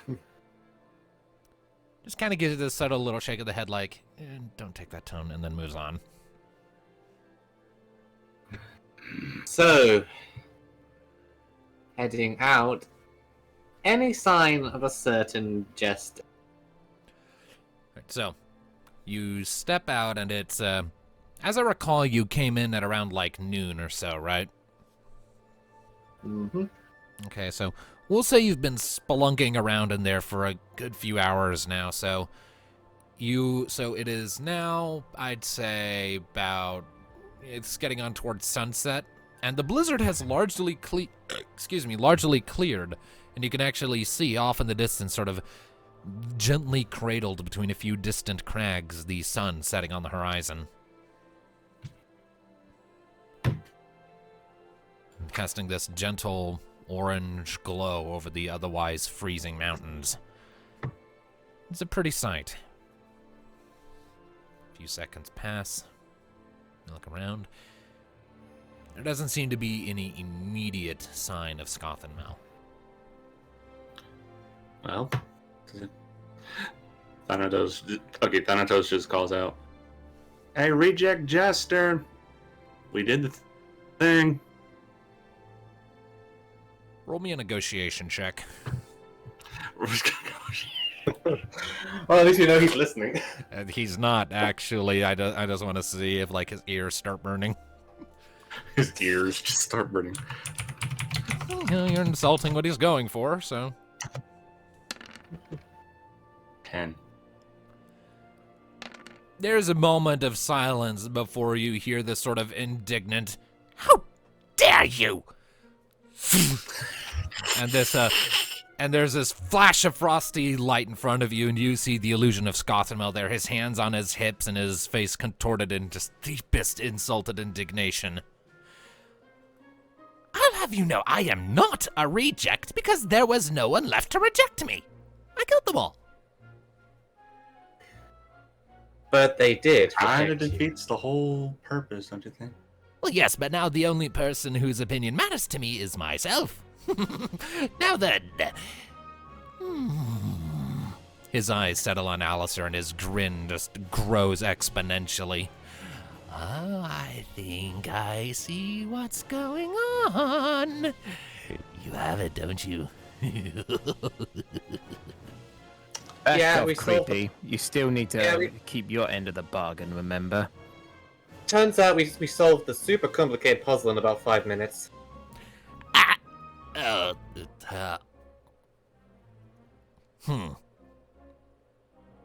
Well, that's bullshit. Or do you just feel like Got the DM emerging. He shrugs a second later. But no matter. At any rate, he then sort of does this exaggerated bow, flips his hand off to one side, and you see the illusion of Sclala reappear, still pinned to a wall by the looks of it. As you can see, Sclala is still alive and cold. According to that illusion, I'd much rather see physical, find proof of that. No Well, then you're- well, then- bullshit. Well, then you're going to have to come to me for that. And where would we find you? He grins and then turns and points off to the east. About, I want to say, 2 days march that way? Sounds Really about wanted to right. keep yourself waiting, huh? Well, what I wanted to do, the original idea, was to make sure no one could find me and screw everything up. The reason I'm not dragging Sclala back is she's heavy. You should tell her to go on a diet. A little elf is too heavy for you? Perhaps you need to buff up a bit. Oh no, I could certainly Maybe, lift her if I wanted. I just don't want to. Besides, it's a lot more fun to make someone else plod through the thick and the thin of the weather in the mountains, you know. Make your legs burn a little. Either that, you're the fiend of sloth. Nah. When You we know- get there, you'd best be ready to prove that she's actually there, healthy and alive. Else, no deal. Well, yes, I recognize that. You needn't worry. He leans over and sort of squishes Sclala's cheeks together with his elongated fingers. No harm will come to this little cinnamon bun as long as you give me what I want. So come on, chop chop. He claps his hands a couple times, does a little backflip, and both of the illusions disappear. Oh, that worked. Alright. No, from here on out, keep chatter to a minimum. Let's go. All I right. imagine he's going to be listening in. I didn't actually think you'd hear that. He did. Keep that in mind. Well, at least we know where we're going now.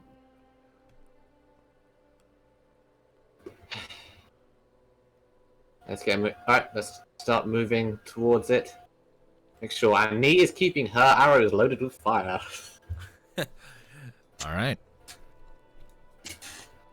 So you spend what little remains of the day making your way east, but it is it's precious little time left, maybe an hour or so before it starts to get dark. Do you want to power on through the night or rest?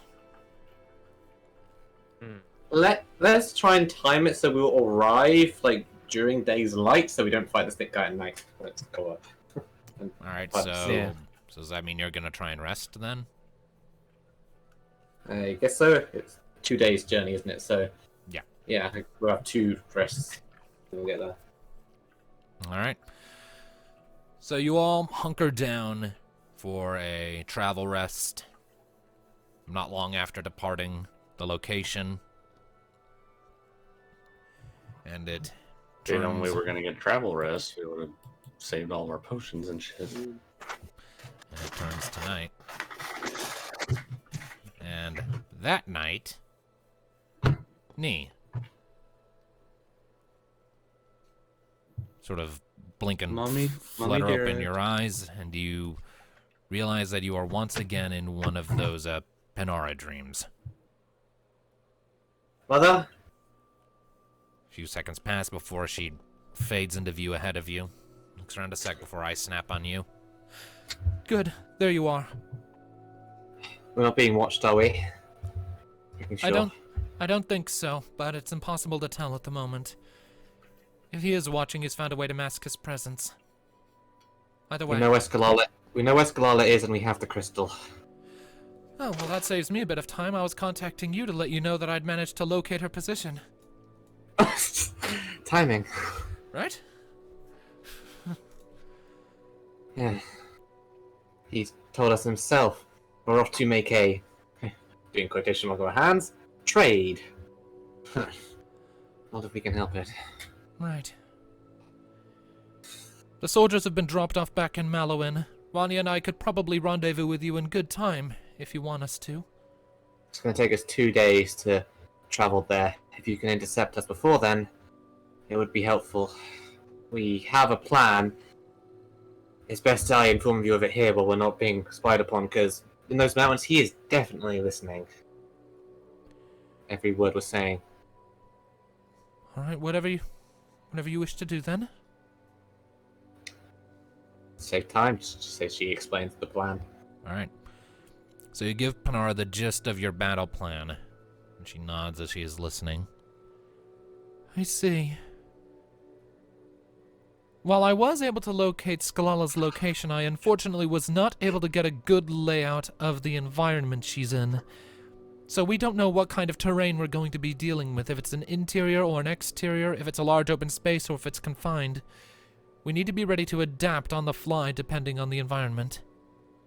I know. Hopefully the delay we can cause at the beginning will give us enough time to do it.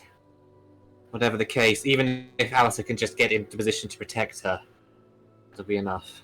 He's good at that thing. So he is. I can see why the crystal chose him. And to keep both out of Scotland's grasp. Slay him before we can do any more damage. Alright. We'll link up with you soon. Alright. We'll wait for you before we make the final trip. Alright. And then she steps back and closes her eyes, and a second later, you blink and you're waking back up in the morning.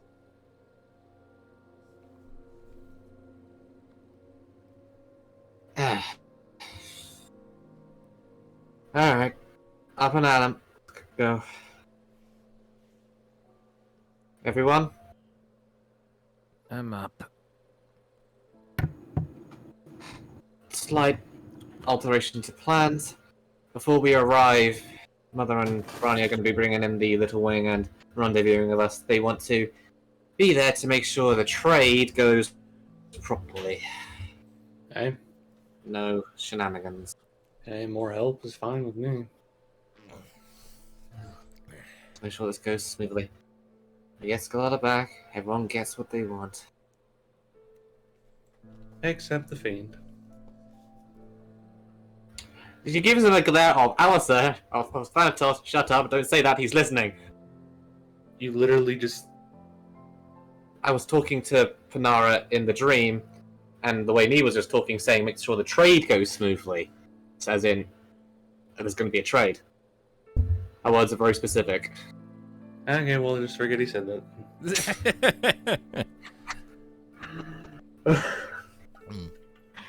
Wow, subtlety. Again, we'll just say that that was out of character. Alright. Fair. I'll let that be this time.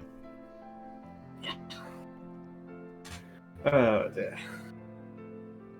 They'll be meeting us a short ways from the point where Scotland Mel indicated.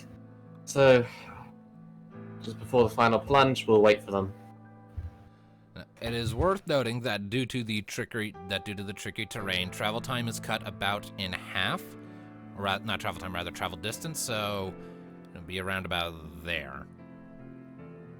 Alright. So, yeah, I've got halfway between there and here. We'll wait for them. I'll make out 3/4 of the way.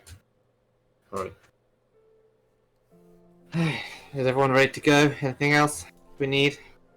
I can't think of anything.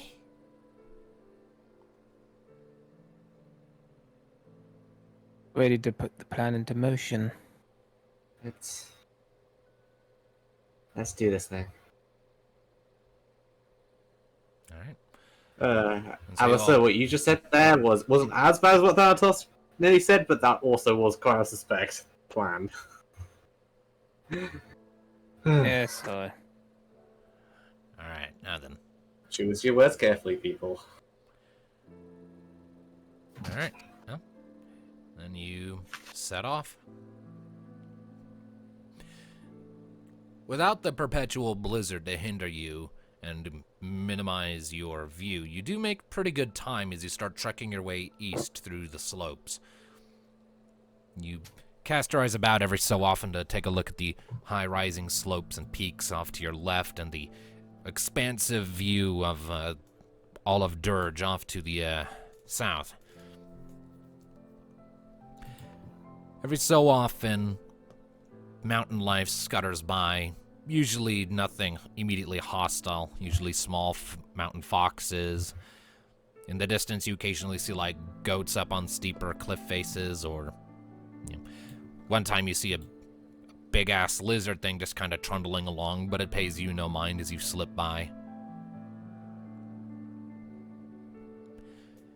It's a much calmer day than before, and you're able to sort of start getting your bearings. It's as about the time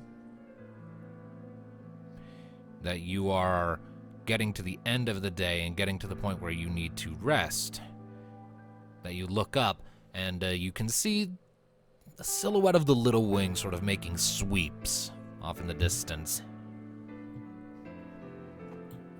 There's my ship. Thanatos, think you can use a bit of fire as a flare? Just cast a fireball into the sky. Yeah. He does so. Right, you pop a fire spell, you throw it up, and in no time the Little Wing immediately rotates and comes in at a much faster pace. And as it's coming in, Kyra sort of crosses her arms and raises an eyebrow. They zeroed in on us awfully quick. How did they know right where we were? Well, ask them. Okay.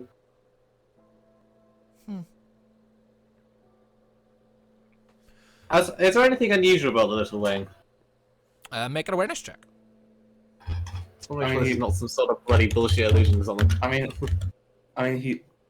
They literally just said they knew where they were going because Panara found them. Still, I'm just being cautious to make sure this isn't some sort of fake Little Wing. Do that when anything he does jeopardizes the whole deal. Because it would be helpful to have some fakes with us, or to hear if we have an ulterior motive or plan. Like trick us He into can saying already hear us. Yeah, but I just want to be safe with this. All right, a 16 awareness. All right, looking at the Little Wing as it's coming in. Oh shit. What was that? Oh well. That was going He to was be also awareness, doing it. but the number was wrong. It's meant to be 7. Oh well. This Both gets you us got close to 16s, 17, 16s. So, looking at it, you're both like, it looks fine. It just looks like the Little Wing. It's not an illusion. Scothenmel's illusions seem to have a very specific sort of look to them. Alright. Well, we will ask them then. Let's wait for them to land. And a few moments pass, and you start to get camp set up just as it comes in for a landing not far away, sort of touching down. It's a little wonky of a landing, and you see Panara is out on the deck. You assume Ronnie is in the wheelhouse. You found us quite quickly. Panara sort of smirks down at you from the rail. Of course I did. I basically know where you are at all times, remember? Right. Not creepy at all. Mommy's always watching uni. I can undo that at some point if you want, but right now it's just too bloody useful. Fair enough. Come on down. Mommy's always watching uni. Start, Thanatos. All right. So the Little Wing gets parked, and Rania comes out, and she looks like she sort of pulled herself together a little bit as she's coming down the plank. Hey, Hey. You been filled in? I've been given the gist. Well, we're less than a day out from where the trade is due to be made. Let's make sure it all goes well. Yeah. No matter what, we're getting Sclala out of there. We will. Damn right we will. The rest of the troops are being escorted back to Vitae now, by the way. Wounds have been treated and they're going back by chocobo carriage. At least the little wing will make the rest of the journey quicker.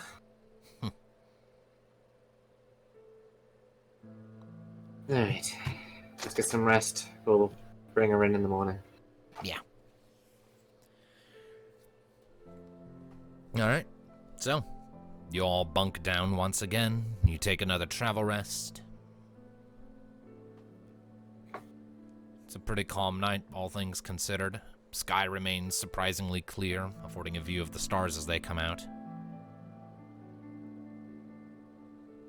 Curiously, Panara doesn't seem to be going to bed, at least not initially. She stays up longer than you would anticipate, sort of staying by the edge of the camp, looking out.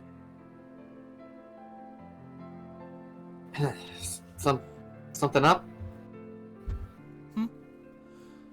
Oh no, just thinking.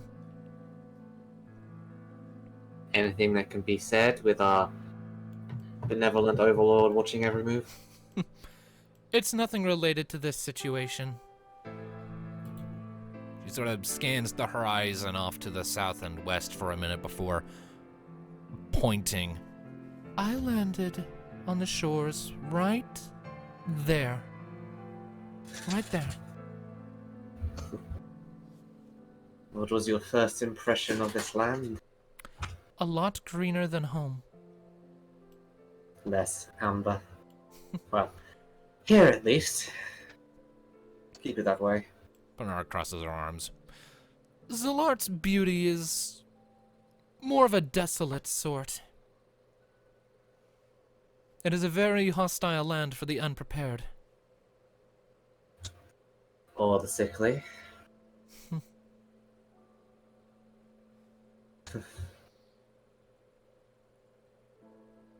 Maybe I was lucky in a...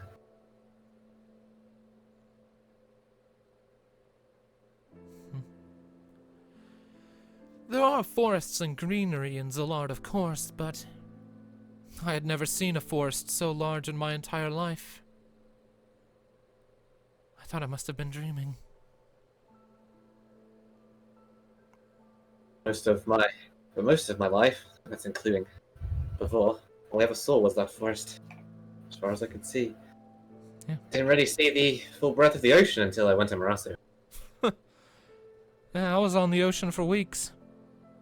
Still amazed I made the journey. On the back of a bird. On I the was in the back- hold of a ship. I get the feeling if I had used any other method to try and make that crossing, I wouldn't have made it. Between the sheer well- distance, and not to mention the storms that rage in the middle like a impenetrable wall. Yeah, Leviathan does seem keen to keep these two lands separated somewhat. By sea. It makes sense. The amber can grow in isolated pockets, and I imagine that she doesn't want them to cross-contaminate. Assuming we win in the end, and Amber is no longer such a threat, maybe that'll change. However, that affects a lot. There will be a lot of damage if the amber truly renders itself inert. Of that I can say with utmost confidence. And yet, if we don't, Everyone dies. that's It's not the a way to the path for you. It's not a trade I am happy to make, but I won't regret making it. There's nothing for me left in Zalart anyway. Besides, everyone being as amber-ridden as they are back there, who knows what the Abbots could do if he turned up on their shore? Twist them, pervert them. He would have to get there first. As it is, amber on its own has no effect on Zalarans.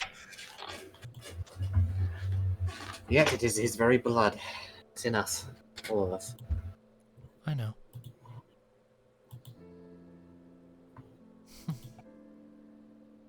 You should go get some rest.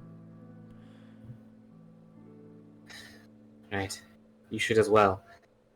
I will, Remember to... but I slept on the Everything- way. I'll keep night watch. Just don't overdo it. Of course not. I know my limits. Because you've never overdone things, clearly. You're never going to let me live that down, are you? At least we can laugh about it. A bitter laugh, perhaps. Better than the tears it used to be. Anyway. See you when I wake. And she turns back to looking out.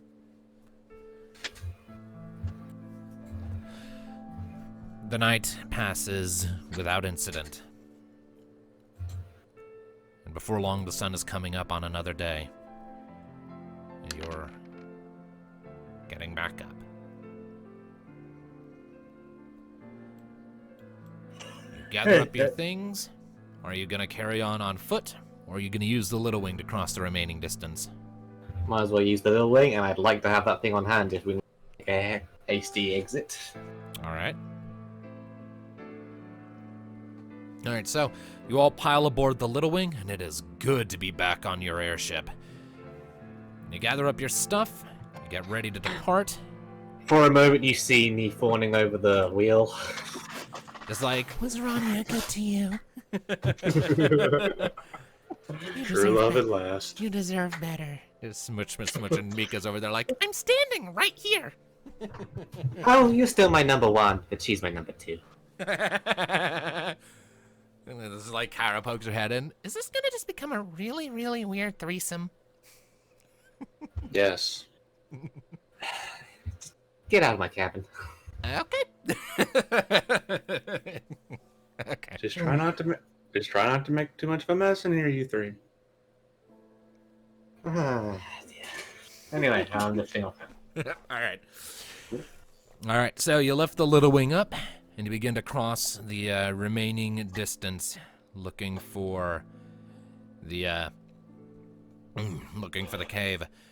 Banara sort of takes up a central position out on the deck in the sort of meditation stance, sitting cross-legged in the very center, eyes closed, hood down, focusing. Feel better having Panara here. I imagine she's good at detecting magical bollocks. Yeah. And eventually, it's been a couple hours. You've had to make a few sweeps before she snaps her eyes open and suddenly stands up and makes her way to the wheelhouse. We're right over it. Alright, I'll bring us down. Let's get ready. All right. You bring the Little Wing back down. And you come in for a landing. It's a little rocky, but it's effective enough.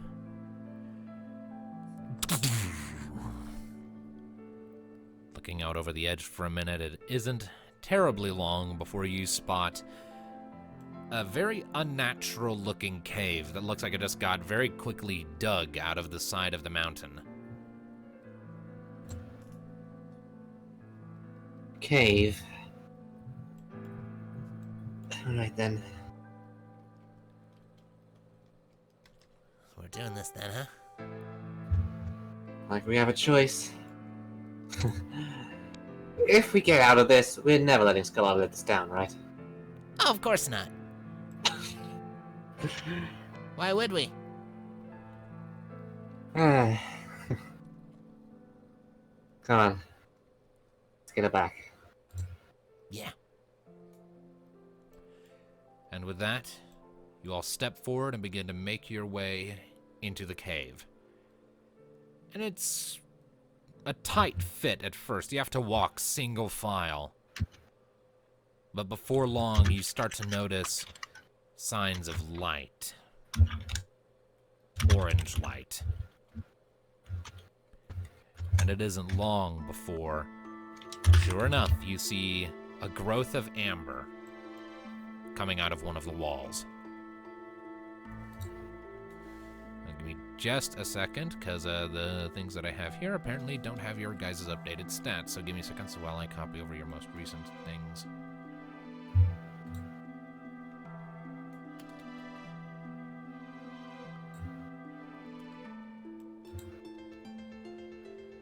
Soon enough, the chamber opens up and widens out into a much larger chamber with yet more growths of amber providing illumination. It's dark, it's dank, and the chill is unnatural. But it is what it is.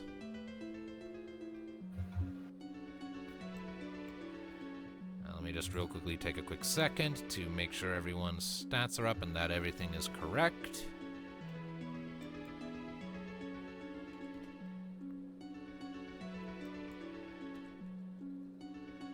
Okay, there's the updated Caius.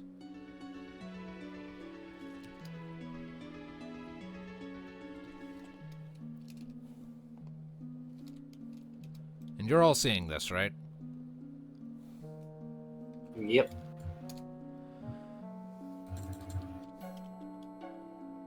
Alrighty.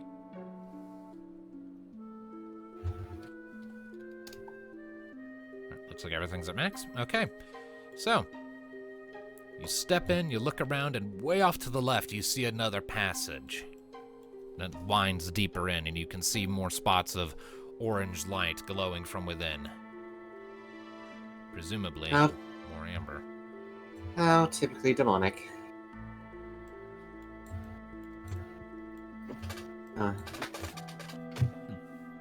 Keep an eye out. Let's head in.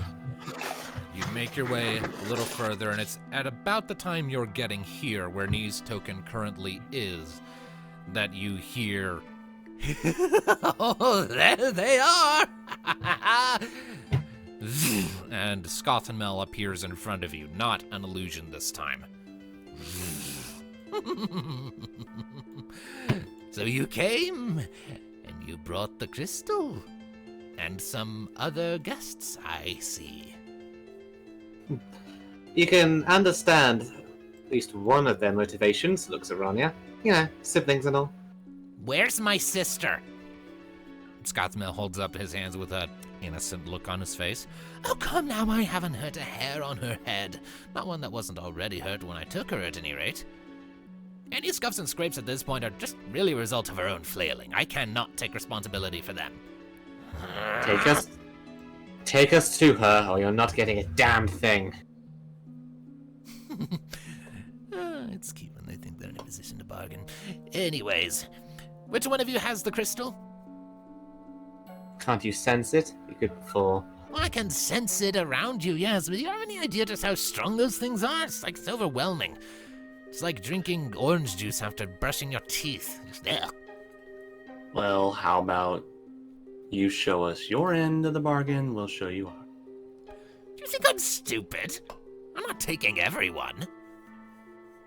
Whoever has the crystal, and one other person if you really feel paranoid. Follow me back, I give you the girl, you give me the crystal, you leave. Simple enough.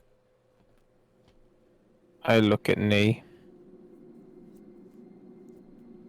Alright, in that case, holds out a hand. Yeah. Alright, so our character discussion for a moment. We need to think. So it's going to be two people only. Everyone else has to go behind. Out of character for a second. Tone. Yes? Caius exists as my cloak, right? Yes. For purposes, say I give me my cloak. Could Caius manifest without me being around? You would still have to pay the price of Darkseid, but yes, feasibly that could work. Alright, so the thing is, to make our plan still work, we would need Hastaga and we need Throw Stone to stun him. If only two of us can go, then it would basically need to be me and Mika to go. And I was meant to protect. Yeah. So And I have the crystal. So I wonder if we can try and negotiate for a third person. So, the deal is 2 people go with you. And the rest wait here, is that correct? Yep. Whichever one of you has the crystal, and 1 guest. And do you think we're stupid? 2 people alone against a fiend? Make it 3.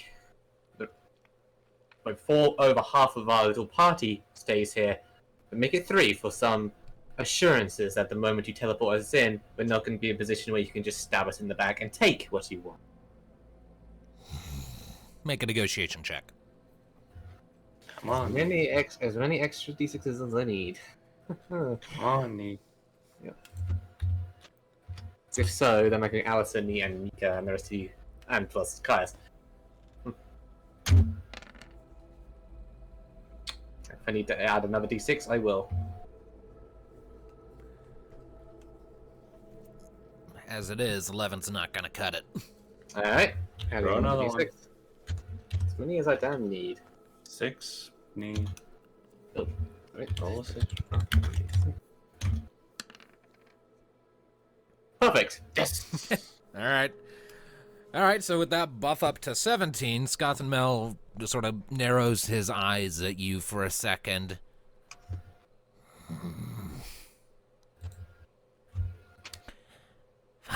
Fine.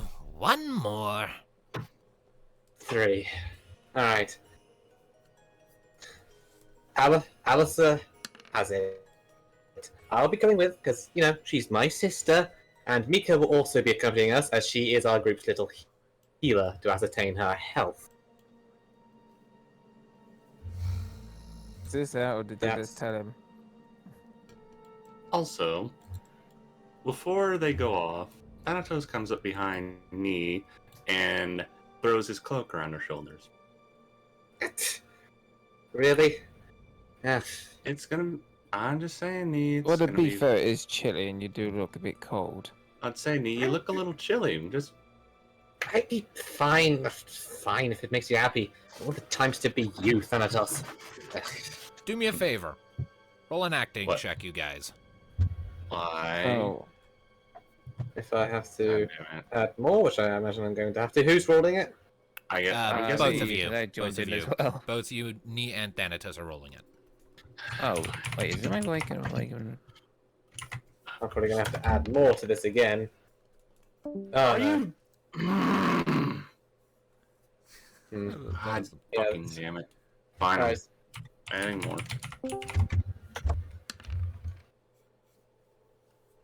Fortunately, we have plenty of destiny. Alright, so -7, adding an extra d6. So is that? Do we both have to hit a certain point, or are you just adding ours together? You both have to get to a certain point. Alright. And It's I'm gonna be- guessing 6 and 7 isn't going to cut it. Not Yeah, quite. it's gonna be. This is necessary, so mine then goes up to 10. I might need to add more, but we'll see how it's going. All right. 11. You both So- pass with those. 10 and 11, you both Alright. pass. 10 was the DC. Okay, so I gotta give up 2 destiny. Scoth and Mel just rolls his eyes. Oh, how incredibly considerate. Now, come on, we're wasting time. I've got shit to do and places to be. I'm loitering here long Alright. enough. Lead the way then. His wings sort of fan out a bit and he holds out his arms. Well, come a little closer then, kiddies, and I'll take you where you need to go. Teleport deal, huh? Well, yeah. I have my own layers of assurance, you know. Alright. Let's go. All right, so you step in close, and Mika's clearly very uncomfortable being in such close proximity to one of the archfiends without trying to kill it. And then a second later, the wings encircle around you, and the rest of you watch as there's just this swirl of ice, and they all disappear. Now, Alright. Nee, Mika, and Alistair, Where on the map do we appear? you appear in a much larger chamber than before, with yet more amber growths scattered throughout, including a wall of it against the far wall behind you. Scothenmel backs up a little bit and jerks his head back, And you look past him, and you can see Sclala pinned up to the wall by ice, You unconscious. gonna show us the scene? Give me just a second. Is this another map, or is this part of the same? Alright, unfortunately, it's not that far of a run. It does look like there's an ice. Is there an ice barrier to our left? Yeah, looking to your left, you can see that there's a big wall of darkly shimmering ice.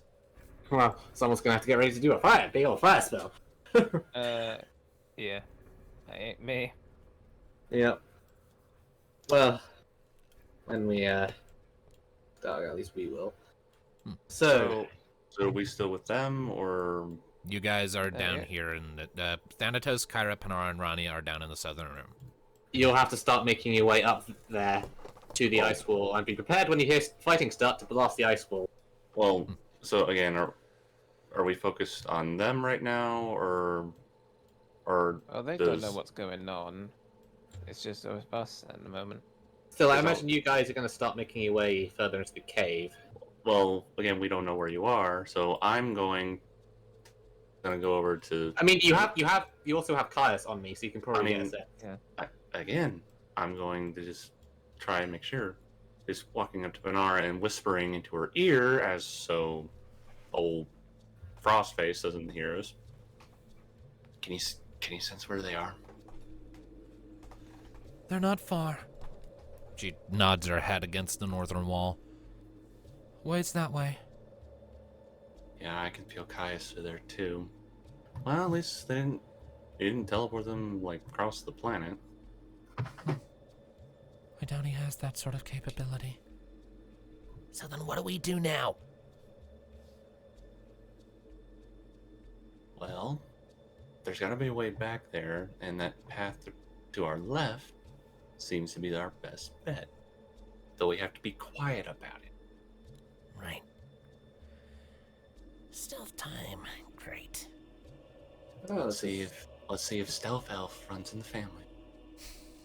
Where do you think she learned all her tricks? I'm all worried about the rest of them. Well, before you guys get to that, let's cut back to the trio with Scoth and Mel. Good. As you can see, Sclala is very much alive. A little roughed up, but she is alive. She is not awake, but, whatever. So then, now that you see that she is alive and well, he then holds out a hand towards Alistair. The crystal, if you please. One last assurances. Wake her. Let her speak to us, and then the deal.